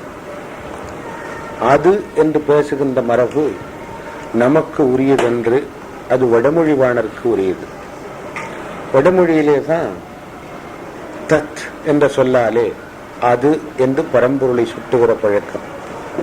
தமிழ் மொழியில அப்படி சுட்டுகிற பழக்கம் இல்லை. அதுன்னா கூட அது சேமையா போயிருது இல்லையா, தள்ளி போயிடுது. இதுன்னா தான் பக்கத்தில் இருக்கிறது, அது தள்ளி போயிருதுன்னு அர்த்தம். தமிழிலே தமிழ் வேதமாகிய தேவாரம் இவன் என்றுதான் பேசுகிறது. ஞானசம்பந்த பெருமானுடைய திருவாக்கிலே பெம்மான் இவனென்றே என்றுதான் சொல்லுகிறார். ஆனா இந்த நூலின் ஆசிரியர் அகலமாய் யாரும் அறிவறிது அப்பொருள், அப்பொருள் என்று சொல்வதனாலே அது என்று சொல்லுகிறார். சகலமாய் வந்ததென்று உந்தி பெற, தானாக தந்ததென்று உந்தி பெற. இந்த பாட்டை ஒருவர் தனக்கு ரொம்ப சாதகமாக பயன்படுத்திக் கொள்ளுகிறார். யார் பயன்படுத்திக் கொள்ளுகிறார்கள் உங்களுக்கு தெரியணும்ல. சுந்தரமூர்த்தி திருமுறை மன்றத்தில் இருந்து ஒரு நூல் தவறான கருத்துக்களை கொண்டிருக்கிறது, அந்த நூலை தடை செய்ய வேண்டும் ஒரு முயற்சி எடுத்துக் கொண்டிருக்கிறாரே நண்பர் தம்பி சங்கர் அவர்கள். அந்த நூல் இந்த பாட்டு எடுத்துக்கிறாரு. எடுத்துக்கிட்டு என்ன சொல்றாரு, பரமபிதா என்று சொல்லப்படுகிறவன் வடிவம் இல்லாமல் இருந்தான். அவன் வடிவம் தாங்கி வருகிற போது அவனுக்கு கிறிஸ்து என்று பெயர். இந்த பாட்டுல அதைத்தான் சொல்லியிருக்கு என்று அவர் எடுத்துக் கொள்கிறார். பொருந்துமான்னு பார்க்கணும்ல. வரம்புக்கு உட்படாத, வரம்பு கடந்த, நம்முடைய புந்தியாலும் அறிவாலும் புரிந்து கொள்ள முடியாத, அதை பிடித்துக் கொள்ள முடியாத ஒரு பெரிய பொருள் அது. அது என்பது இங்கே சிவம் என்ற சொல்லாலே குறிக்கப்படுவதாக வைத்துக் கொள்வோம். சிவன் என்று சொல்வதை சிவம் என்று சொன்னால் அதுதான் சொல்லணும் இல்லையா? அந்த சிவம் அகலமாய் நின்றது, யாரும் அறிவறிது. இந்த யாருங்கிற ஒரு சொல்லுல எல்லா செய்திகளையும் அடக்கி விட்டார். யாராலும் அறியப்பட முடியாதது என்று சொன்னா மாலாலும் அயனாலும் வாக்காலும் மனத்தாலும் அறிவறியது என்று சேர்த்துக் கொள்ளலாம். அறிவு அறிது அப்பொருள். அந்த பொருள் எப்படி வருகிறது? இங்கே சகலமாய் வந்தது என்று உந்தி பெற அது திருமேனி தாங்கி வருகிறது. இந்த குரு சந்தான முறைமைக்கு மிக பெரிய சிறப்பு சித்தாந்த சாத்திரங்கள் வகைப்படுத்தப்பட்ட பிறகு ஏற்படலாயிற்று. ஒன்று மறந்துடக்கூடாது. 4 பெருமக்கள் இருந்தார்கள். அவர்களுடைய வழியிலே ஒரு பரம்பரை என்று ஒன்று உருவாகவில்லை. அவர்கள் அடியார்கள், அடியார்க்கடியார்களாக இருந்தவர்கள், விளங்கியவர்கள் பலர் உண்டு. ஆனா அது ஒரு அமைப்பு வழியாக உருவாக்கப்பட்டு, ஏற்கனவே பார்த்தோமே அகச்சந்தானம் புறச்சந்தானம், அப்புறம் அபிடேக பரம்பரை என்று பார்த்தோமே, அப்படி ஒரு பரம்பரை இல்லை. ஆனா இந்த சைவ சித்தாந்த கருத்துக்களை சாத்திரத்தின் பிழிவாக எடுத்து வைத்துக் கொண்டு ஒருவர் உணர்த்த மாணவர்கள் கேட்க என்று வருகின்ற பொழுது அங்கே இந்த குரு சந்தான பரம்பரைக்கு மிக அதிகமான மதிப்பும் பெருமையும் தர வேண்டிய சூழ்நிலை ஏற்பட்டது. அது இயற்கை. வகைப்படுத்தப்பட்ட பிறகு அப்பொழுது அவர் பேசுகிறார். குருவடிவு தாங்கி வந்த இறைவனுடைய பெருமையை பேசுகிற பொழுது அவன் அளவுக்குள் அகப்படாதவன், ஆனால் அவனாக வந்தான். அவனை யாரும் வரவழைக்கவில்லை. வரவழைக்கவில்லைங்கிறது மட்டுமில்லைங்க, போக்குவதும் வேற யாராலையும் போக்க முடியாது. எப்படி அவனை யாரும் வரவழைக்க முடியாதோ அப்படி அவனை யாரும் போக்க முடியாது. ஒருவனை போக்க முடியும் என்று சொன்னா அவனை வரவழைக்கவும் முடியும் இல்லையா? போக்கும் வரவும் புணரும் இலா புண்ணியன் என்று பேசுகிற போது அவனுக்கு வரவும் கிடையாது, போக்கும் கிடையாது. ஆனா கிறிஸ்துவ பற்றி அவர் பேசுறாருல, அவருக்கு போக்கு உண்டு. போக்கு உண்டு என்பதைத்தான் கிறிஸ்தவ மத நூல்கள் ஏற்றுக்கொண்டிருக்கின்றன. ஆனா அதே நேரத்தில் இன்னொன்னு நினைச்சு பார்க்கணும். பாளையங்கோட்டையில கோபாலஜின்னு ஒருத்தர் பேசிட்டு இருக்கிறார். அவர் மகாபாரதத்தான் ரொம்ப விரும்பி எடுத்து பேசுவார். இடையிடையே சைவ சமயத்தை பற்றியும் சில செய்திகளை சொல்லுவார். மிக அருமையாக ஒரு கருத்தை அவர் குறிப்பிட்டிருக்கிறார். அவருடைய பேச்சை கேட்கிற பெரும் பேர் எனக்கு வாய்த்ததில்லை. இடையே ஒன்றை குறிப்பிட்டிருக்கிறார். அப்பர் பெருமானை சமணர்கள் துன்புறுத்தினார்கள். கல்லிலே கட்டி கடலிலே போட்டார்கள். யானை காலை கொண்டு இடறச் சொன்னார்கள். நஞ்சை கொடுத்தார்கள். நீற்றறையிலே இட்டார்கள். ஒரு நேரமாவது அப்பா வலிக்குதே, நீ என்ன கைவிட்டுருவியோன்னு இறைவனை நோக்கி அவர் கேட்கவில்லை. என்னை ஏன் கைவிட்டு விட்டா, எனக்கு ஏன் இந்த துன்பம் நேர்ந்தது என்று அப்பர் பெருமான் கேட்கவே இல்லை. என்ன சொன்னாரு? கற்றுணை பூட்டி ஓர் கடலில் பாய்ச்சினும் நற்றுணையாவது நமசிவாயவே. அவ்வளவுதான். அஞ்ச வருவதும் இல்லை, அஞ்சுவது யாதொன்றும் இல்லை, அஞ்ச வருவதும் இல்லை. மாசில் வீணையும் மாலை மதியம் ஈசன் எந்தை இணையடி நிழலை. இப்படித்தானே பேசிட்டே இருந்தார். எப்பொழுதாவது இறைவன் தன்னை கைவிட்டு விடுவான் என்ற ஐயம் கூட அவருக்கு அல்ல. ஆனா சிலுவையிலே அறையப்பட்ட போது இயேசு சொன்னதாக விவிலியமே கூறுகிறது, என்னுடைய தந்தையே என்னை ஏன் கைவிட்டு விட்டீர்னு அவர் கேட்டார். அத கூட ஹீப்ரு மொழியிலேயே எழுதுவான். தமிழ்ல மொழிபெயர்த்த பைபிள்ல கூட அப்படித்தான் இருக்கும். ஏலோயி ஏலோயி லாமா சபக்தானின்னு எழுதுவான். அதுக்கு இந்த பொருள்னு பொருளையும் எழுதுவான். அல்ல, அதுல எழுதியிருக்காங்க. நம்ம வேற என்ன தெரிஞ்சது? ஆக அந்த தெய்வமே இப்படி வந்தது என்று சொன்னால் என்னை ஏன் கைவிட்டு விட்டா என்று முறையிடுவதற்கு ஆள் இல்லை. யாரிடமாவது ஒருவன் முறையிடுகிறான் என்று சொன்னா முறையிடப்படுகிறவன் உயர்ந்தவனாகவும் முறையிடுகிறவன் அவனிலும் ஒருபடி தாழ்ந்தவனாக இருந்தால் தான் முடியும். அப்பொருள் இப்படி வந்தது என்று பேசுகின்ற இந்த பாடல் அங்கே பொருந்தாதுன்னு சொல்றதுக்காகத்தான் சொன்னேன். ஒண்ணு, வந்தது தானாக வந்தது, யாரும் அழைத்து வந்தது என்று கொள்ள வேண்டாம். அதைத்தான் பின்னால சொல்றாரு. தானாக தந்தது என்று உந்தீப்பற. அவன் தன்னை பிறர்க்கு தருகிறான் என்றா, தன்னை நினையத் தருகின்றான் என்று சொன்னா தானாகத்தான் தருகிறான். அவனாக மனமுவந்து தருகிறானே அல்லாமல் இறப்பவர்க்கு மட்டும் தருவது என்கின்ற நிலை அவருக்கு இல்லை. அவன் தன்னுடைய அருள் காரணத்தில் வருவான், வந்து தன்னை தருவான். இந்த தானாக தந்ததுங்கிறதுல இன்னொரு நுணுக்கமும் பார்க்கணும். தானாகவே மனமு வந்து தந்தான்ங்கிறது ஒண்ணு, என்னை தானாக தன்னை தந்தான். தன்னை தருவதன் மூலமாக என்னையும் தனது என்பதை எனக்கு உணர்த்தினான். அப்படித்தானே? அந்நியம் இன்மையின் அரண்களில் செல்லுமே, அவனுக்கு எனக்கு அந்நியம் கிடையாது. ஆனா நான் என்ன நினைச்சிட்டு இருக்கேன், அவனை விட்டு நான் வேற எங்கேயோ இருக்கிறதா நினைச்சிட்டு இருக்கேன். அவனுடைய அருளுக்குள்ளே வாழ்ந்தாலும், அவனுடைய திருவருளின் வயத்தை விட்டு வெளியேற முடியாத நிலையிலே இருந்தாலும், நான் எனக்கென்று ஒரு வாழ்வு, எனக்கென்று ஒரு செயல், எனக்கென்று ஒரு வெற்றி, எனக்கென்று ஒரு தோல்வி இருப்பதாக கருதி கொண்டிருக்கிறேன். இல்லை, அவன் தருகிற வெற்றி தான் என்னுடைய வெற்றி, அவன் தருகிற இன்பம் தான் என்னுடைய இன்பம், அவனுடைய செயல்கள் தான் என்னுடைய செயல். ஆனா அவன் என்னை தன் அடியான் என்று உணர்ந்தவுடனே தன்னை நானும் தலைவன் என்று அறிகின்ற தன்மையை எனக்கு தருகிறான். இத்தனை நுட்பங்களையும் தாங்கி இந்த பாடலை எழுதுகிறார். அகலமாய் நின்றது அப்பொருள், அறிவறிது அப்பொருள், சகலமாய் வந்தது அப்பொருள், தானாக தந்தது அப்பொருள். அந்த பரம்பொருளை பெயரு சுட்டி சொல்லாமல் வெறுமனே குறிவிட்டு அழைப்பது போல நம்மகிட்ட பழக்கம் இருக்கு. இங்க கொஞ்ச நாள் வரைக்கும் பஜார்லயே சுத்திட்டு இருப்பான். திடீர்னு அவனுக்கு ஏதாவது ஒரு பதவி கிடைச்சிடும், எதிர்பாராம, அவனே எதிர்பாராம பதவி கிடைக்கும். பேரை சொல்ல மாட்டான், பானாம்மா. பானா யாரு சார் அப்படின்னு கேட்டா இன்னாருன்னு அதுக்கப்புறம் தான் பேரை சொல்லுவான். கணவன் பேரை கூட மனைவி சொல்லுகிற இந்த காலத்திலே சில அரசியல்வாதிகள் பேரை சொல்லுவதற்கு நாம பயப்படுகிறோம். ஆனா இறைவன் மேலே வைத்த பேரன்பினாலே, பெரிய பக்தியினாலே இவர் அப்பொருள் என்று, அது என்று குறித்து எழுதுகிறார். இது காலத்தின் சூழ்நிலைக்கு உட்பட்டு எழுதப்பட்ட ஒன்று என்பதை நினைவு வைத்துக் கொள்ள வேண்டும். அப்பர், ஞானசம்பந்தர், சுந்தரர், மாணிக்க வாசகர் காலத்திலே உணர்வு பூர்வமான இறை வழிபாட்டு மிகுதி அதிகமாக இருந்தது. ஆனா இவர்களுக்கு பின்னாலே சங்கரர் தோன்றினார். இப்போ ஒரு முயற்சி நடந்துட்டு இருக்கு. அதாவது நாம சும்மா இருக்கிற வரைக்கும் நம்முடைய தொடையில அனைவரு திருப்பான். அதுல ஒரு முயற்சி நடந்து கொண்டிருக்கிறது. அது ஆதிசங்கரரை திருஞான சம்பந்தருக்கும் முற்பட்ட காலத்தவர் என்று காட்டுகிற முயற்சி. மிக அண்மையிலே ஒரு புத்தகம் வெளிவந்திருக்கிறது.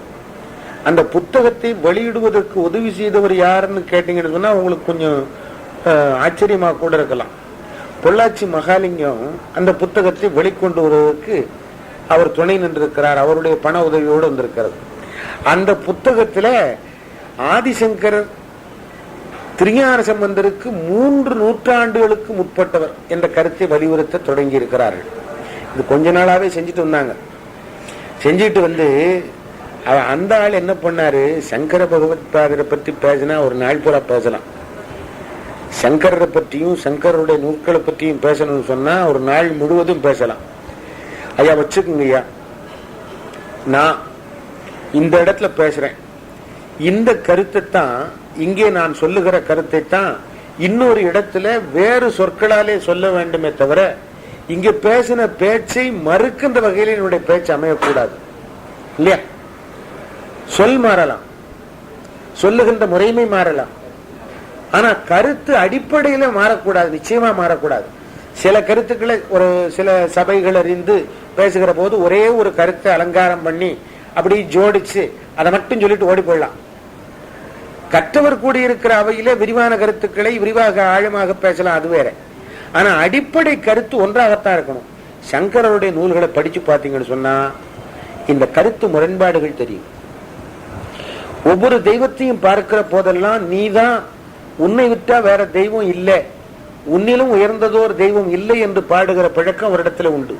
பஜகோவிந்தம், லலிதா சகஸ்ரநாமம், சௌந்தரிய லகரி, சிவானந்த லகரி, ஒவ்வொன்றையும் எடுங்க, ஒவ்வொன்றில் ஒவ்வொரு மாதிரி இருக்கும். அதுக்கு எப்படி அமைதி சொல்றாங்கன்னு கேட்டா, அவர் எல்லா தெய்வத்தையும் சரிசமமாவே நினைத்தாரு அப்படின்னா பல தெய்வம்னு பொருள் வந்துடும். அப்படி கேட்கும்போது தத்துவ அடிப்படையில் என்ன சொல்லுவாரு, அந்த ஒரே பொருளுக்குத்தான் வெவ்வேறு பெயர், வெவ்வேறு மூர்த்தம். இது விவகாரிக உலகத்திலே, அதாவது இன்னைக்கு இருக்கிற நடைமுறை உலகத்திலே. பரமார்த்திகத்துக்கு வரும்போது மாறி போகும். நீ பரமார்த்திகத்தை தானே சொல்ல வேண்டும். இப்போ ஒரு வேஷம் போட்டுக்கோ, ஆனா பரமார்த்திகத்தை தேடி போய் கொண்டு மற்றவங்க பரமார்த்திகத்துக்கு வந்துவிடக் கூடாது என்பதற்காக நீ போடுகிற வேஷம் வேற மாதிரி இருக்கணும் என்று சொல்லுவது போல அமைந்திருக்கிறது அல்லவா? உங்களுக்கு சொல்லி இருப்பேன்னு நினைக்கிறேன். ஒரே ஒரு ஆளுதான் சங்கராச்சாரியார், இப்ப இருக்கிற சங்கராச்சாரியார் சந்திரசேகரேந்திர சரஸ்வதி சுவாமியே கேள்வி கேட்டவன். திருப்பாவை திருவம்பாவை மாநாடுகள் நடத்துங்கள்னு அறிக்கை வெளியிட்டார். அவரு எல்லா இடத்துலயும் நடத்தினாங்க.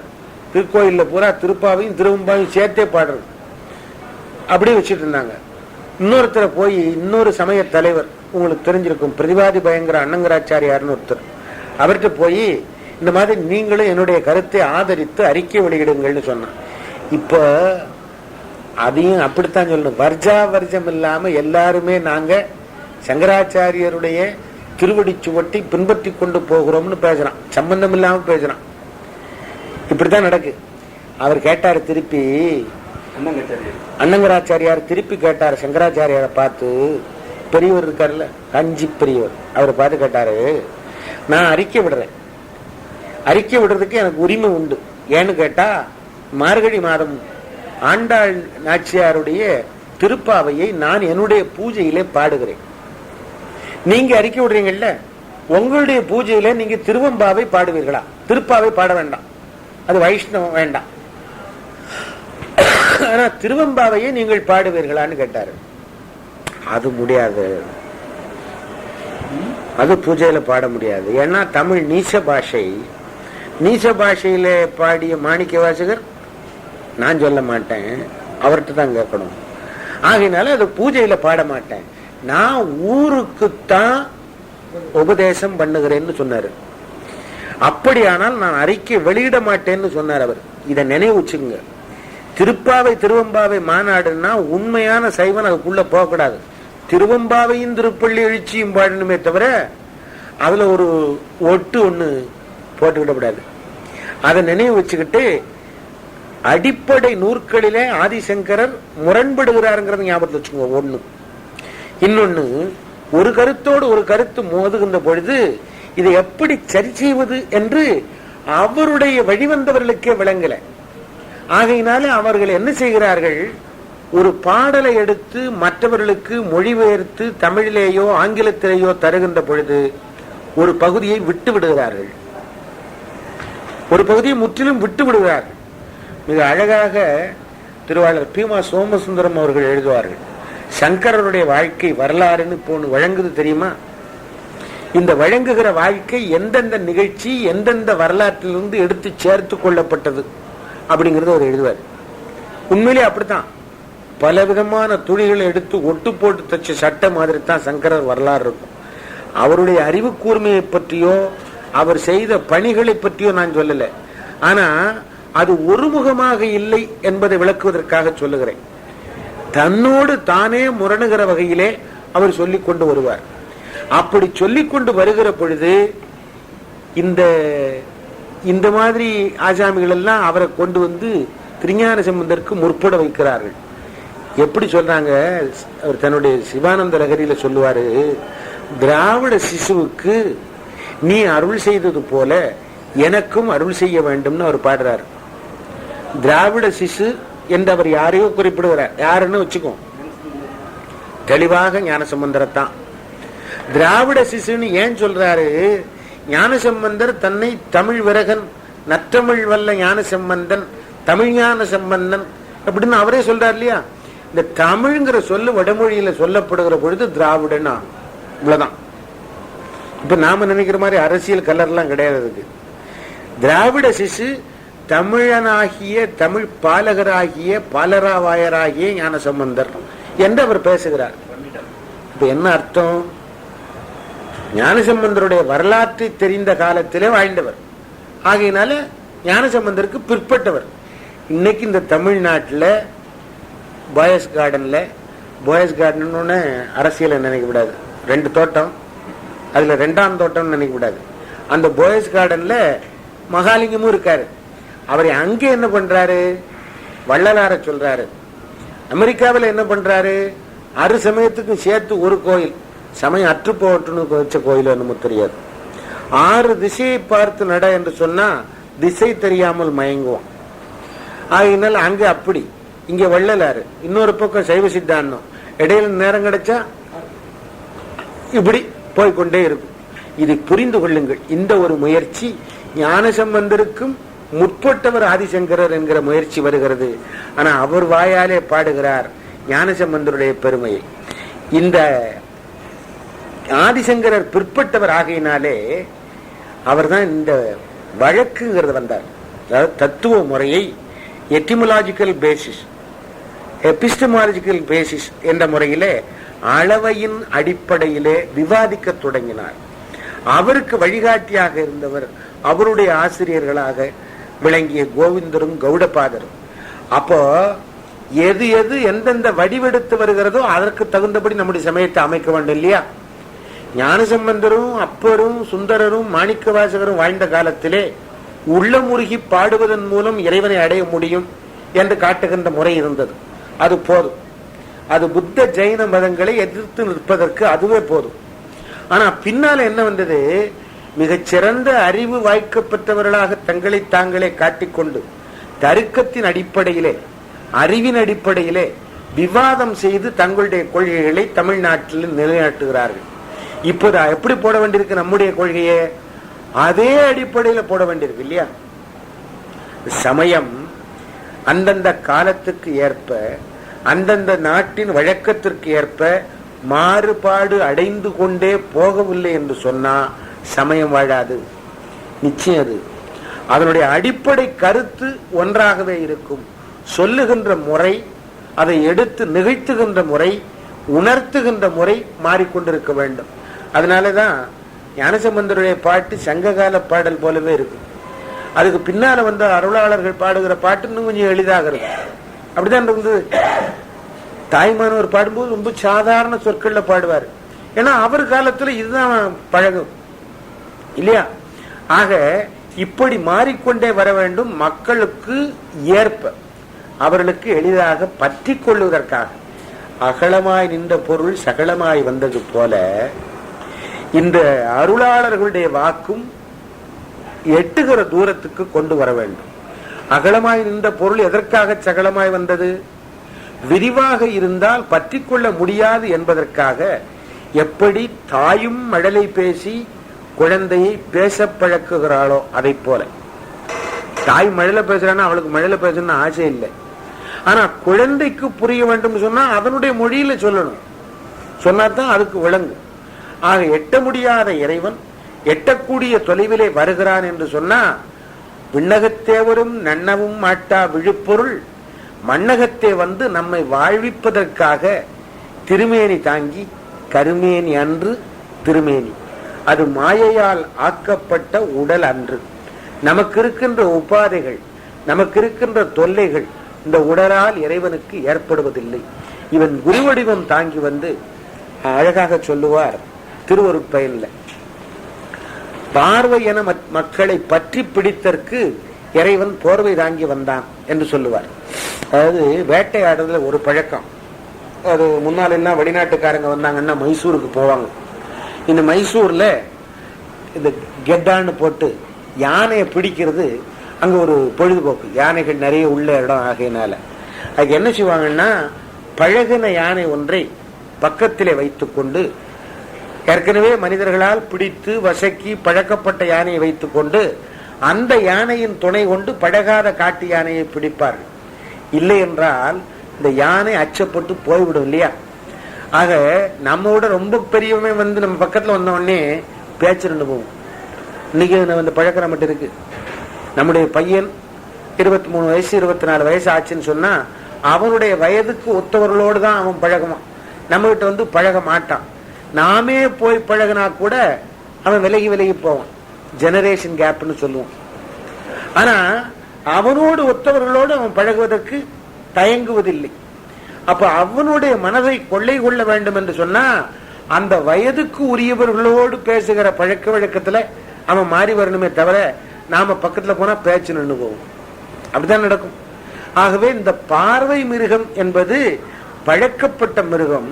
இந்த மிருகத்தை கொண்டுதான் வழிக்கு வராத காட்டு விலங்குகளை பிடிக்க வேண்டும். கண்ணப்ப நாயனார் புராணத்திலையும் இந்த பார்வை என்ற சொல்லை பயன்படுத்துவார். வேட்டைக்கு புறப்படுகின்ற பொழுது பார்வை மிருகங்களையும் அழைத்து சென்றார்கள் என்று சேக்கிழார் பெருமான் சொல்லுவார். ஆக நாம பயப்படாம இருக்கணும்னு சொன்னா, நம்ம கிட்ட வந்து பேசணும்னு சொன்னா அவங்க எப்படி வரணும்? இந்த போலீஸ் மெத்தட்ஸ் இருக்கு பார்த்தீங்களா, அதுல ஒண்ணு உண்டு. ஒருத்த மேல சந்தேகம் இருக்கும், அவனை காவல் நிலையத்தை கூட்டு போய் கேட்பாங்க, அதட்டி உருட்டி கேட்பாங்க. இவன் பதில் சொல்ல மாட்டான். இப்படி வேகமாக கேட்டு கொஞ்சம் 2 அடியும் சாத்தி விட்டதுக்கு அப்புறம் ஒரு இன்ஸ்பெக்டர் என்ன பண்ணுவான், மஃப்டியில வருவான். தற்செயலா அங்க வந்த மாதிரி வருவான். வந்தவன என்ன நடக்குது அப்படின்னு தெரியாத மாதிரி கேட்பான். இல்ல ஒரு கேஸ் விசாரிச்சுட்டு இருக்கோம். ஐயோப்பா நல்ல மனுஷன் சார், நான் பார்த்துருக்கேனே, நீங்க மேல தானே, நீங்க போங்கப்பா, நல்லவர், அவரை போட்டு அடிச்சிட்டு இருக்கிறீங்களே, என்னமோ கிரிமினல் நடத்தின மாதிரி, உட்காருங்க சார், உங்களை பத்தி இந்த வீட்டுக்கு தெரியாது, நான் பார்த்துருக்கிறேன், நீங்க இந்த வீட்டுல குடியிருக்கிறீங்க அப்படின்னு சொல்லிட்டு ரொம்ப அருமையா பேசுவார். டீ வாங்கிட்டு சொல்லி கொடுப்பார். எதுக்கு தெரியுமா? அடித்து வாங்க முடியாத ஒன்றை அவனோடு நட்பு பாராட்டி பழகுவது போல. அநேகமா அப்படித்தானே இறைவன் நம்மை ஆட்கொள்ள வருகிற பொழுது நம்ம அவனை வேண்டான்னு சொல்லிட்டு தான் போவோம். ஏன்னா நமக்கு அவனுடைய அருமை தெரியாது. நம்முடைய கீழ்மையினாலே அவனை அறிந்து கொள்ள தவறி விடுகிறோம். மிகப்பெரிய அருளாளராகிய சுந்தரரே கூட தம்மானை அறியாத சாதியார் உளரே என்று பாட வேண்டிய நிலைக்கு ஆளானார். ஆகையினாலே தன்னை மனிதர்களுக்கு சமமாக ஆக்கிக் கொண்டு மனித வடிவம் தாங்கி வந்து இந்த மனிதர்கள் அச்சப்பட்டு விடாமல் ஆட்கொள்ளுவதற்காக இறைவன் திருமேனி தாங்கி வருகிறான் என்பதை இந்த பாட்டு உணர்த்துகிறது. எத்தனையோ பாடல்களை நினைந்து பாருங்கள். யாரை எடுத்துக்கொண்டாலும் நம்முடைய பெரியவர்கள் பாடுகிற பொழுது இறைவனை அளந்து அறிந்து கொள்ளுகின்ற தன்மை உயிர்களுக்கு கிடையாது என்பதையும், இறைவன் தானாக வந்தால் அன்றி நாம் அவனை அறிந்து கொள்ள முடியாது என்பதையும் பாடுவார்கள். சென்றடையாத திருவுடையானை என்று பாடுவார் ஞானசம்பந்த பெருமான். இதே கருத்து இன்னும் கொஞ்சம் விளக்கமாக திருக்களித்துப்படியாரிலே அகலமாய் நின்ற அம்பலத்து எம் கூத்தன், அம்பலத்து எம் கூத்தன் என்று சொன்ன உடனேயே அது சகல திருமேனி, வடிவு தாங்கிய திருமேனியை குறிக்கிறது. ஆனா அம்பலத்து எம் கூத்தன் சகலமாய் நின்றாலும் அவன் அகலப் பொருள் என்பதைத்தான் நினைவிலே கொள்ள வேண்டும் என்று எடுத்து சொல்லப்படுகிறது. அது திருக்களித்துப்படியார் வருகின்ற பொழுது நாம் பார்க்கலாம். அடுத்த பாடல் திருவுந்தியாரிலே பழக்கம் தவிர பழகுவதன்றி உழப்புவது என்பனே உந்தி பெற ஒரு பொருளாலே என்று உந்தி பெற. என்ன? பழக்கம் தவிர பழகுவதன்றி உழப்புவது என்பனே உந்தி பெற ஒரு பொருளாலே என்று உந்தி பெற. இந்த உந்தி பெறங்கிறத விட்டு உன்னை மனசுல வச்சுக்கிட்டு பார்ப்போம். பழக்கம் தவிர பழகுவது என்பது இன்றைய அறிவியல் உலகத்திற்கு ஒரு புதிய கண்டுபிடிப்பு என்றே பேசுவார்கள். அறிவியல் உலகத்தில் அது புதிய கண்டுபிடிப்பு. உங்களுக்கு எல்லாருக்கும் தெரிஞ்சிருக்கும், இந்த உளவியல் என்பது நாம புரிந்து கொண்டது போல மேல் நாட்டுக்காரர்கள் புரிந்து கொள்ளவில்லை. மேல் நாட்டுக்காரர்கள் தம்மை சுற்றி இருக்கின்ற உலகத்தை பார்த்து அதனுடைய வன்மையை தனக்கு எப்படி பயன்படுத்த முடியும் என்று எண்ணிக்கொண்டிருந்த காலத்தில் நாம் நமக்குள்ளே பார்த்து உன்னை அறிந்து கொள், உன்னுடைய தலைவனை அறிந்து கொள் என்று பேசுகிற தன்மைக்கு வந்துவிட்டோம். அவர்கள் அப்படி வரவில்லை. வரவில்லாதனால அங்கே உளவியல் என்று பேசப்படுகின்ற ஒன்று ஏறத்தாழ 150 ஆண்டுகளுக்கு உள்ளேதான் வளர்ச்சி பெற்றிருக்கிறது. எல்லாருக்கும் அதிகமாக அறிமுகமான பெயர் உளவியலிலே உங்களுக்கு தெரிஞ்சிருக்கும் நினைக்கிறேன், சிக்மண்ட் ஃப்ராய்டு, சைமன் ஃப்ராய்டு என்று சொல்ல வேண்டும். அதை என்ற ஆஸ்திரியாக்காரர் ஃப்ராய்டின் மனோதத்துவம்னு ரொம்ப விரிவாக பேசுவார்.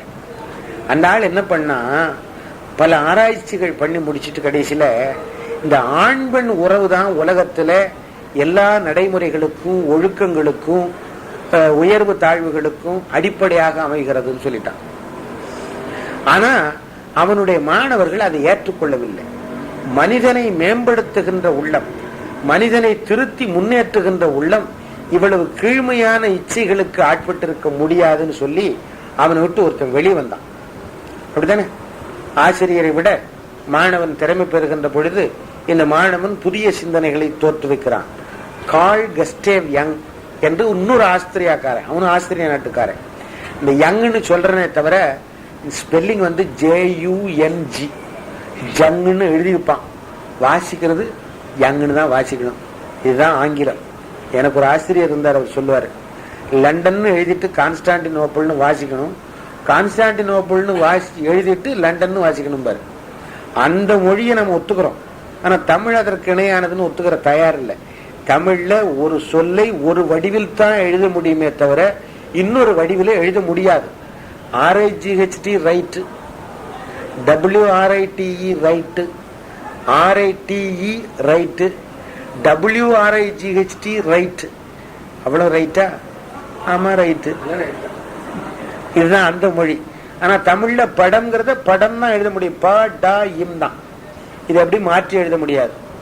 ஆனா நம்முடைய மொழி அந்த மொழியை விட தாழ்ந்தது என்று கருதுகிற சிலர் இருக்கிறார்கள். அதை விட்டுருங்க. இந்த கார்ல் கஸ்டேவ் யங் என்ன சொன்னா, மனிதனுடைய மனத்துக்குள்ளேயே ஒரு உயர்ந்த செம்பொருள் இருந்து கொண்டு இவனை மேலும் மேலும் வளர்வதற்கு தூண்டுகோலாக இருக்கிறது. அது என்னன்னு அவனால டிஃபைன் பண்ண முடியல. ஆனா அவன் என்ன அருமையான கருத்தை சொன்னா, இவனுடைய உள்ளம் இருக்குல்ல, இவனை தாழ்த்துவதை விட இவனை உயர்த்துவதற்கு முயற்சி செய்கிறது. இந்த உள்ளத்தோடு இணைந்து போகிற மனிதன் வாழ்க்கையில வெற்றி பெறுகிறான்.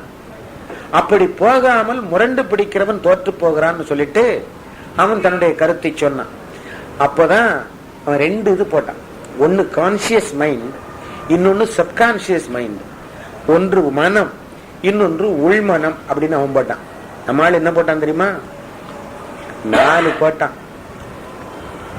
அந்த கரணம் அடைவே உரைப்ப கேள், அந்த மனம் புத்தியுடன் அங்காரம் சிந்தை இவை பற்றியது நிச்சயித்து பல்கால் எழுந்திருந்து அங்கு உற்றது சிந்திக்கும் உணர். இது நம்முடைய கருத்து. அவன் 2 கிளாசிபிகேஷன், நம்மகிட்ட 4. இன்னும் அதுக்குள்ள போனா உளநூலை பற்றி இன்னும் பேச வேண்டியிருக்கும். இந்த கார்ல் கஸ்டேவ் யங்கனுடைய மாணவன் வில்லியம் ஜேம்ஸ்னு ஒருத்தன். இந்த வில்லியம் ஜேம்ஸ் அமெரிக்காவிலே பிறந்து அமெரிக்காவிலே வளர்ந்து பயின்றவன். இங்கிலாந்து நாட்டிலே வந்து பல சொற்பொழிவுகளை நிகழ்த்தியவன். அவனுடைய ஒரு புத்தகத்தை நீங்கள் எங்காவது கிடைத்ததானால் கட்டாயமாக படிக்க வேண்டும். The varieties of religious experiences என்று ஒரு புத்தகம். சமய அனுபவம் அவற்றின் வகைகள் அப்படிங்கிற தலைப்புல எடின்பரோ யூனிவர்சிட்டியில இங்கிலாந்துல வந்து பேசின பேச்சு. அதுதான் ஒண்ணு சொல்லுவான், நம்முடைய கருத்தை சொல்லுவான். நம்மை பல தெய்வ வணக்கக்காரர்கள் என்று மேலைநாட்டுக்காரர்களுடைய குற்றச்சாட்டு இல்லையா? ஒவ்வொரு தெய்வத்துக்கும் ஒவ்வொரு இதுக்கும் அதிதெய்வம் ஒண்ணு வச்சுட்டு வணங்குறவர்கள் என்று சொல்லுவார்கள். அவன் சொல்லுவான், there are as many religions as there are individuals. எத்தனை மனிதர்கள் இருக்கிறார்களோ அத்தனை சமயங்கள் இருக்கின்றன, மறந்து போகாதேம்மா. நல்லா ஆழ்ந்து சிந்திச்சு பார்த்தா அதை ஒத்துக்கிட வேண்டியிருக்கு. அந்த வில்லியம் ஜேம்ஸ் ஒரு கருத்தை சொன்னான். எவன் ஒருவன் குறைபாடு உடையவனோ அந்த குறைபாட்டை உணர்ந்து கொண்ட உடனே தன்னை திருத்திக் கொள்ள முயல்கிறான். இப்படி முயலுகின்ற பொழுது இவன் மேலே மேலே வளர்வதற்கு வாய்ப்பு கிடைக்கிறது. இது என்னமோ முரண்பாடு மாதிரி தெரியல. குறைபாடு இருந்து இந்த குறைபாட்டை உணர்ந்தால் அவன் தன்னை உயர்த்தி கொள்ள முயற்சி செய்கிறான். அப்படி முயற்சி செய்கிற பொழுதுதான் இவனாலே அதீதமான காரியங்களை கூட நிகழ்த்துகின்ற ஆற்றல் இவனுக்கு வருகிறது அப்படின்னு சொன்னான். அதுக்கு the greatest discovery of this century அவன் எழுதுனது சொல்லுவேன். The greatest discovery of this century அப்படின்னு போட்டு முதல்ல பழக்கம். இந்த பழக்கம் வந்தாச்சுன்னு சொன்னா ஒழுகலாறு. இந்த ஒழுகலாறு வந்தாச்சுன்னு சொன்னா முயற்சி இல்லாமல் எல்லாவற்றையும் செய்கின்ற திறம். இதை எளிதாக அடையலாம். ஆகவே நீ என்ன செய்யணும்? நல்ல பழக்கங்களை வளர்த்து கொள்ள வேண்டும், அல்லாத பழக்கங்களை விட்டு நீங்கி இருக்க வேண்டும். அவ்வளவுதானே. தீயவை தீய பயத்தலால் தீயவை தீயினும் அஞ்சப்படும். அப்பவே சொல்லிட்டார் வள்ளுவர். இது தமிழ்ல இருந்தது இந்த சண்டாளனுக்கு சொல்லுவார் யாரும் கிடையாது. நாமும் சொல்ல முயற்சி எடுத்துக்கிறது இல்லை இல்லையா? அதோட இன்னும் எளிதாக சொல்லியிருக்கிறார் பின்னால வந்த ஒரு ஆசிரியர். எப்பவுமே தீயவற்றை விட்டு விலகி இருக்க வேண்டும் இல்லையா? கொம்புளதற்கைந்து குதிரைக்கு 10 முழம் அப்படி சொல்லி ரொம்ப எளிதாகவும் சொல்லி இருக்கிறார்கள். இவன் என்ன சொன்னா, காலையில் எழுந்து பல்விளக்கி குளித்து நாட்கிழமைகளை முடித்து இன்னென்ன காரியங்களை திட்டமிட்டு செய்ய வேண்டும் அப்படின்னு ஒண்ணு வச்சாச்சுன்னு சொன்னா ஒரு மனிதன் அதற்கு தகுந்தபடி தன்னுடைய வாழ்க்கையை அமைத்துக் கொள்ள முடியும். சில பேரை பார்த்திருக்கலாம் நீங்க, 10 மணிக்கு போனா அவர் அன்னைக்கு பல் கூட தேய்ச்சிக்க மாட்டார். உண்மைதான், எத்தனையோ பேர் தேடி வருவாங்க. அப்படி வர்றதுனால இவருக்கு எழுந்திருச்சு போகவே நேரம் இருக்காது. ஆனா 6 மணிக்கு பல் தேய்க்கிறதுங்கிற முடிவெடுத்துட்டு அதை ஒழுங்கா செஞ்சுட்டு வந்தாச்சுன்னு சொன்னா அது மனிதனையே மாற்றுகிறது. மனிதனை ஏமாற்றுகிறது இல்லை, மனிதனை மாற்றுகிறது. சரி, இந்த மாற்றும் போதும் ஒன்ன நினைக்கணும், நல்லவற்றுக்கு தன்னை பழக்கிக் கொள்ள வேண்டுமே தவிர அல்லாதவற்றுக்கு பழக்க கூடாதுன்னு அவன் சொல்லி வச்சான். இந்த கால் கஸ்டேவ் எங்களுக்கு பின்னால வில்லியம் ஜேம்ஸ், அவனுக்கு ஒரு மாணவன் வந்துச்சுன்னா, வில்லியம் ஜேம்ஸுக்கு ஒரு மாணவன், அவன் ஒரு டாக்டர். நம்ம ஊர் டாக்டர் இருக்காரு, இங்க போய் வயிற்று வலிக்கு மருந்து கேட்டா ஒரு எக்ஸ்ரே எடுத்துருவோம், ஒரு இசிஜி எடுத்துருவோம், பிளட் டெஸ்ட் பண்ணிடுவோம், எதுக்கும் இருக்கட்டும் ஒரு இசிஇன்னு எடுத்துட்டு வந்துருங்க அப்படின்னு சொல்லி வரிசையா சொல்லிடுவார்ல. அவன் அப்படி இல்லை, அவன் ஜெனரல் பிராக்டிஷனர். நம்ம சாதாரண நம்முடைய டாக்டர்ல மாதிரி தான் அவனோட டாக்டர், ஸ்பெஷலிஸ்ட் கூட இல்லை. அவன் ஒரு விசித்திரத்தை கண்டுபிடிச்சான். 2 பக்கத்துல இருக்கு இல்லையா நுரையீரல், இதுல ஒரு நுரையீரல் அடிபட்டோ காயம்பட்டோ இருந்தா இடது பக்கத்துல உள்ள நுரையீரல் இதை போல டபுள் தி சைஸ், நார்மல் சைஸை விட 2 மடங்கு பெருசா இருக்கு. அது போல நம்முடைய கிட்னி இருக்குல்ல, அது ஒரு பக்கத்துல அடிபட்டோ அல்லது ஏதாவது பழுதுட்டோ இருந்தா அடுத்த பக்கத்துல உள்ளது 2 மடங்கு பெரிதாக இந்த 2 வேலையும் செய்கிறது. இதை பற்றியே யோசிச்சுக்கிட்டு இருந்தான். இது எதனாலே நடக்கிறது அப்படின்னு கேட்டா, ஆண்டவன் ஏன் 2 கண்ணு கொடுத்தான், ஆண்டவன் ஏன் 2 காது கொடுத்தான், ஆண்டவன் ஏன் 2 மூக்கு கொடுத்தான், 2 கிட்னி கொடுத்தான், இந்த 2 லங்ஸ் கொடுத்தாங்கிறதுக்கு பூரா இது கிடைக்கும். ஒன்னு பழுதுற்றாலும் இன்னொன்று தன்னை அதற்கு தகுந்த அளவுக்கு வளர்த்து கொண்டு அவனை இதோட உயிரோட வைக்கிறது. அதனாலேதான் 2 கிட்னியும் பழுதுபட்டாலும் ஒரு கிட்னி பொருத்தினா போதும். அந்த ஒரு கிட்னியும் பழுதுபட்டாலும் இன்னொரு கிட்னியை பொருத்தினா போதும். இன்னைக்கு மருத்துவம் முன்னேறி இருக்கிறது. இந்த பப்பாளி மரத்தை பார்த்திருக்கீங்களா? வரிசையா காய்கள்லாம் ஒண்ணு போல சேர்ந்து தொங்கும். இப்படி கிட்னியை பொருத்திக்கிட்டே வந்துட்டா போதும் வாழுவான் அப்படிங்கறத பின்னால கண்டுபிடிச்சாங்க. அவன் என்ன கண்டுபிடிச்சான் அதுக்கு மேல? ஆல்ஃபிரட் ஆட்லர், உலகத்தின் சிறந்த இசை மேதை பீதோவன் செவிடன். தான் செவிடன் ஆகியினாலே அவனுக்கு இந்த ஓசை தரும் இன்பம் ஓமையிலா இன்பம் என்று பட்டது. ஒரு வரலாறு கூட சொல்லுவாங்க, கடைசி காலத்துல 2 காது அவனுக்கு கேட்கல பீதோவனுக்கு. இசை மேதை, இளையராஜாவை போல எத்தனையோ மடங்குன்னு வச்சுக்கோங்களேன். அந்த 9th சிம்பனின்னு ஒண்ணு எழுதினான். இதை வியன்னா நகர்ல இவன் பாடி காட்டுகிறான். அவங்களுக்கு எல்லாம் ஒரு பழக்கம் உண்டு தெரியுமா?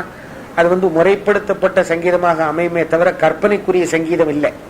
somebody should conduct. இவன் எழுதி வைத்தவன் நடத்தணும். அந்த ஆர்கெஸ்ட்ரேஷன் ஒண்ணு போல எல்லாரும் பின்பற்றி வருவார்.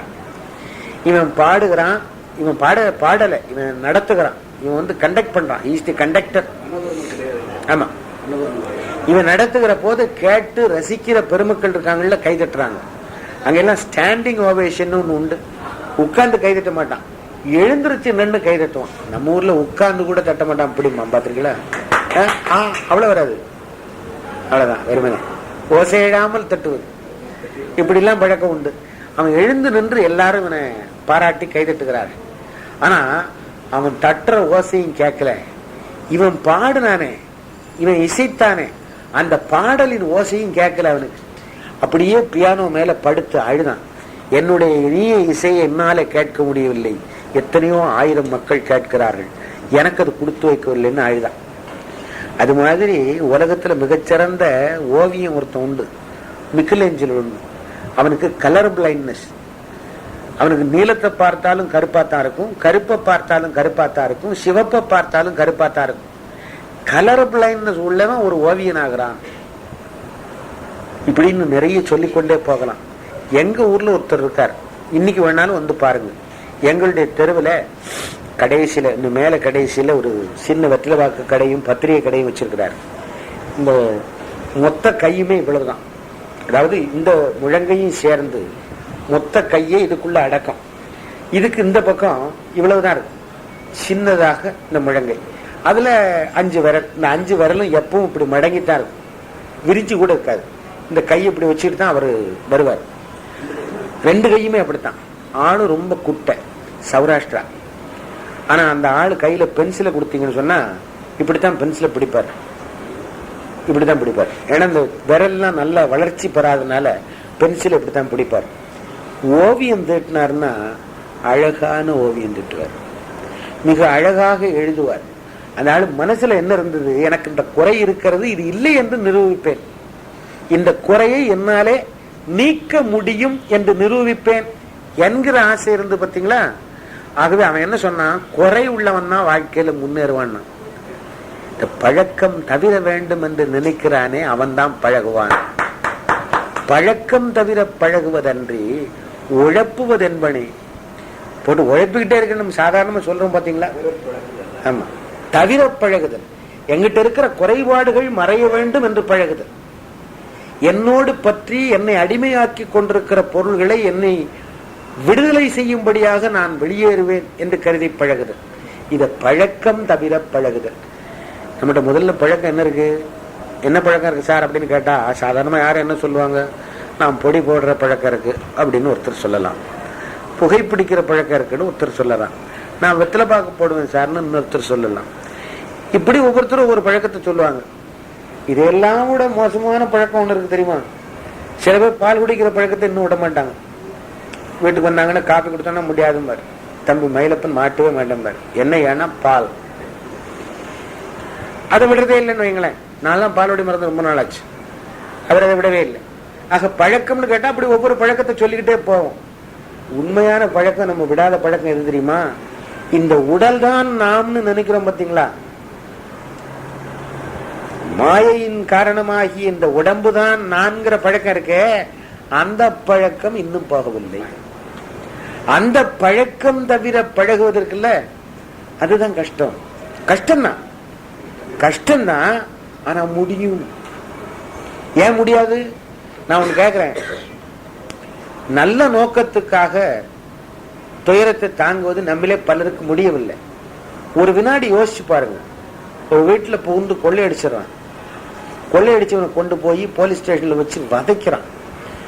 அவன் கல்லூரி மங்கனா இருக்கான், நகைக்கண்ணில ஊசி ஏத்தினாலும் பதில் சொல்லாம உட்கார்ந்துருக்கான். அந்த துன்பத்தை தாங்குவதற்கு அவனுக்கு மனதடம் வருது. எதுக்காக வருது, ஒரு 4 கழஞ்சி பொண்ணு, கழஞ்சின்னு சொல்லக்கூடாதான், கிராமம்தான் சொல்லணும் போல் இருக்கும். சரி இருக்கட்டுமே, பழம் கழஞ்சிங்க எல்லாம் சொல்லக்கூடாது. ஆமா, அது அப்ப அப்ப சில பேர் பேரே மாற்ற வேண்டியிருக்கும். பொன்னம் பழம் இருக்கு பார்த்தீங்களா, மெட்ரிக் வெயிட்ல போட்டலாம் பொன்னம் கிராமம்னு சொல்லணும், அப்படித்தான் சொல்லணும். கழஞ்சின்னே வச்சுக்கிடுவோம். சில கழஞ்சி தங்கத்துக்காக, ஐயா நமக்கு அது தெரியாதையா, தமிழ் தெரிஞ்சா நான் சொல்லுவேன், நான் என்ன பண்றது. பலன்னு சொல்லக்கூடாதுன்னு சொன்னா கிராமம் தான் சொல்லணும், வேற என்ன செய்யறது. மெட்ரிக் சிஸ்டம் தான் சொல்லணும்னு கட்டாயப்படுத்துறாங்கல்ல. அப்ப ஒரு சில கழிஞ்சி தங்கத்துக்காக துயரத்தை தாங்க நினைக்கிறான்ல, இந்த உடலின் நோவுகளை தாங்குவதற்கு பழகுகின்ற பழக்கம். இந்த உடம்பு தான் நான், இந்த உடம்புக்கு இன்பம் கிடைத்தால் தான் நான் இன்பம் பெறுகிறேன் என்று நினைக்காமல் இருக்கிற பழக்கம் தவிர பழகுவது. இதைத்தானே செய்யணும் நீ அன்று. அது சிவஞான போதத்தில் ரொம்ப நல்லா சொல்லிட்டு போவாரு. இது இது இல்லை, இது இல்லை, இது இல்லை, இது இல்லை என்று கழித்து போட்டு உணர்வு ஒன்று இருக்கிறபடியினாலே ஆன்மா ஒன்று உண்டும்பார். ஆக இந்த மாயையின் காரணமாகிய உடலோடு ஒட்டி பழகுகிற பழக்கம் தவிர பழகுவது அன்றி உழப்புவது என்பனே. போட்டு குழப்பிக்கிட்டே இருப்பானே, இல்லை இது இது முடியாதுங்க, எப்படியும் நான் இப்படி சொல்ல கேட்டிருக்கேன். எத்தனைதான் இருந்தாலும் சோத்துக்குள்ள இருக்குமா சொக்கலிங்கம்னு சொல்லி முடிப்பான். அப்படித்தான் இருக்கு. மற்றதெல்லாம் பரவாயில்ல சார், நான் எவ்வளவு நீங்க நன்கொடை கேட்டாலும் தந்துடுவேன், ஆனா என்னால பட்னியா ஒன்றும் செய்ய முடியாது. விடிய காலம் 6:30 மணி ஆனவுன்னு ஒரு கப் காஃபி வேணும், 7-7:30க்குள்ள ஒரு 4 இட்லி கொஞ்சம் மிளாப்படி அது இருந்தா போதும், அப்புறம் நான் எப்பவும் சிவ சிந்தனையோட தான் இருப்பேன் அப்படின்னு சொல்றான்ல. இதை விட்டு அதனால வர முடியாது இருக்கின்ற பழக்கம் தவிர பழகுவது. எது உண்மை பொருள் இல்லையோ அதை உண்மை பொருள் என்று கருதி கொண்டிருக்கிற பழக்கம் தவிர பழகுவது. இதை பழகும் போது ஒண்ணு நினைச்சுட்டே பழகணும்.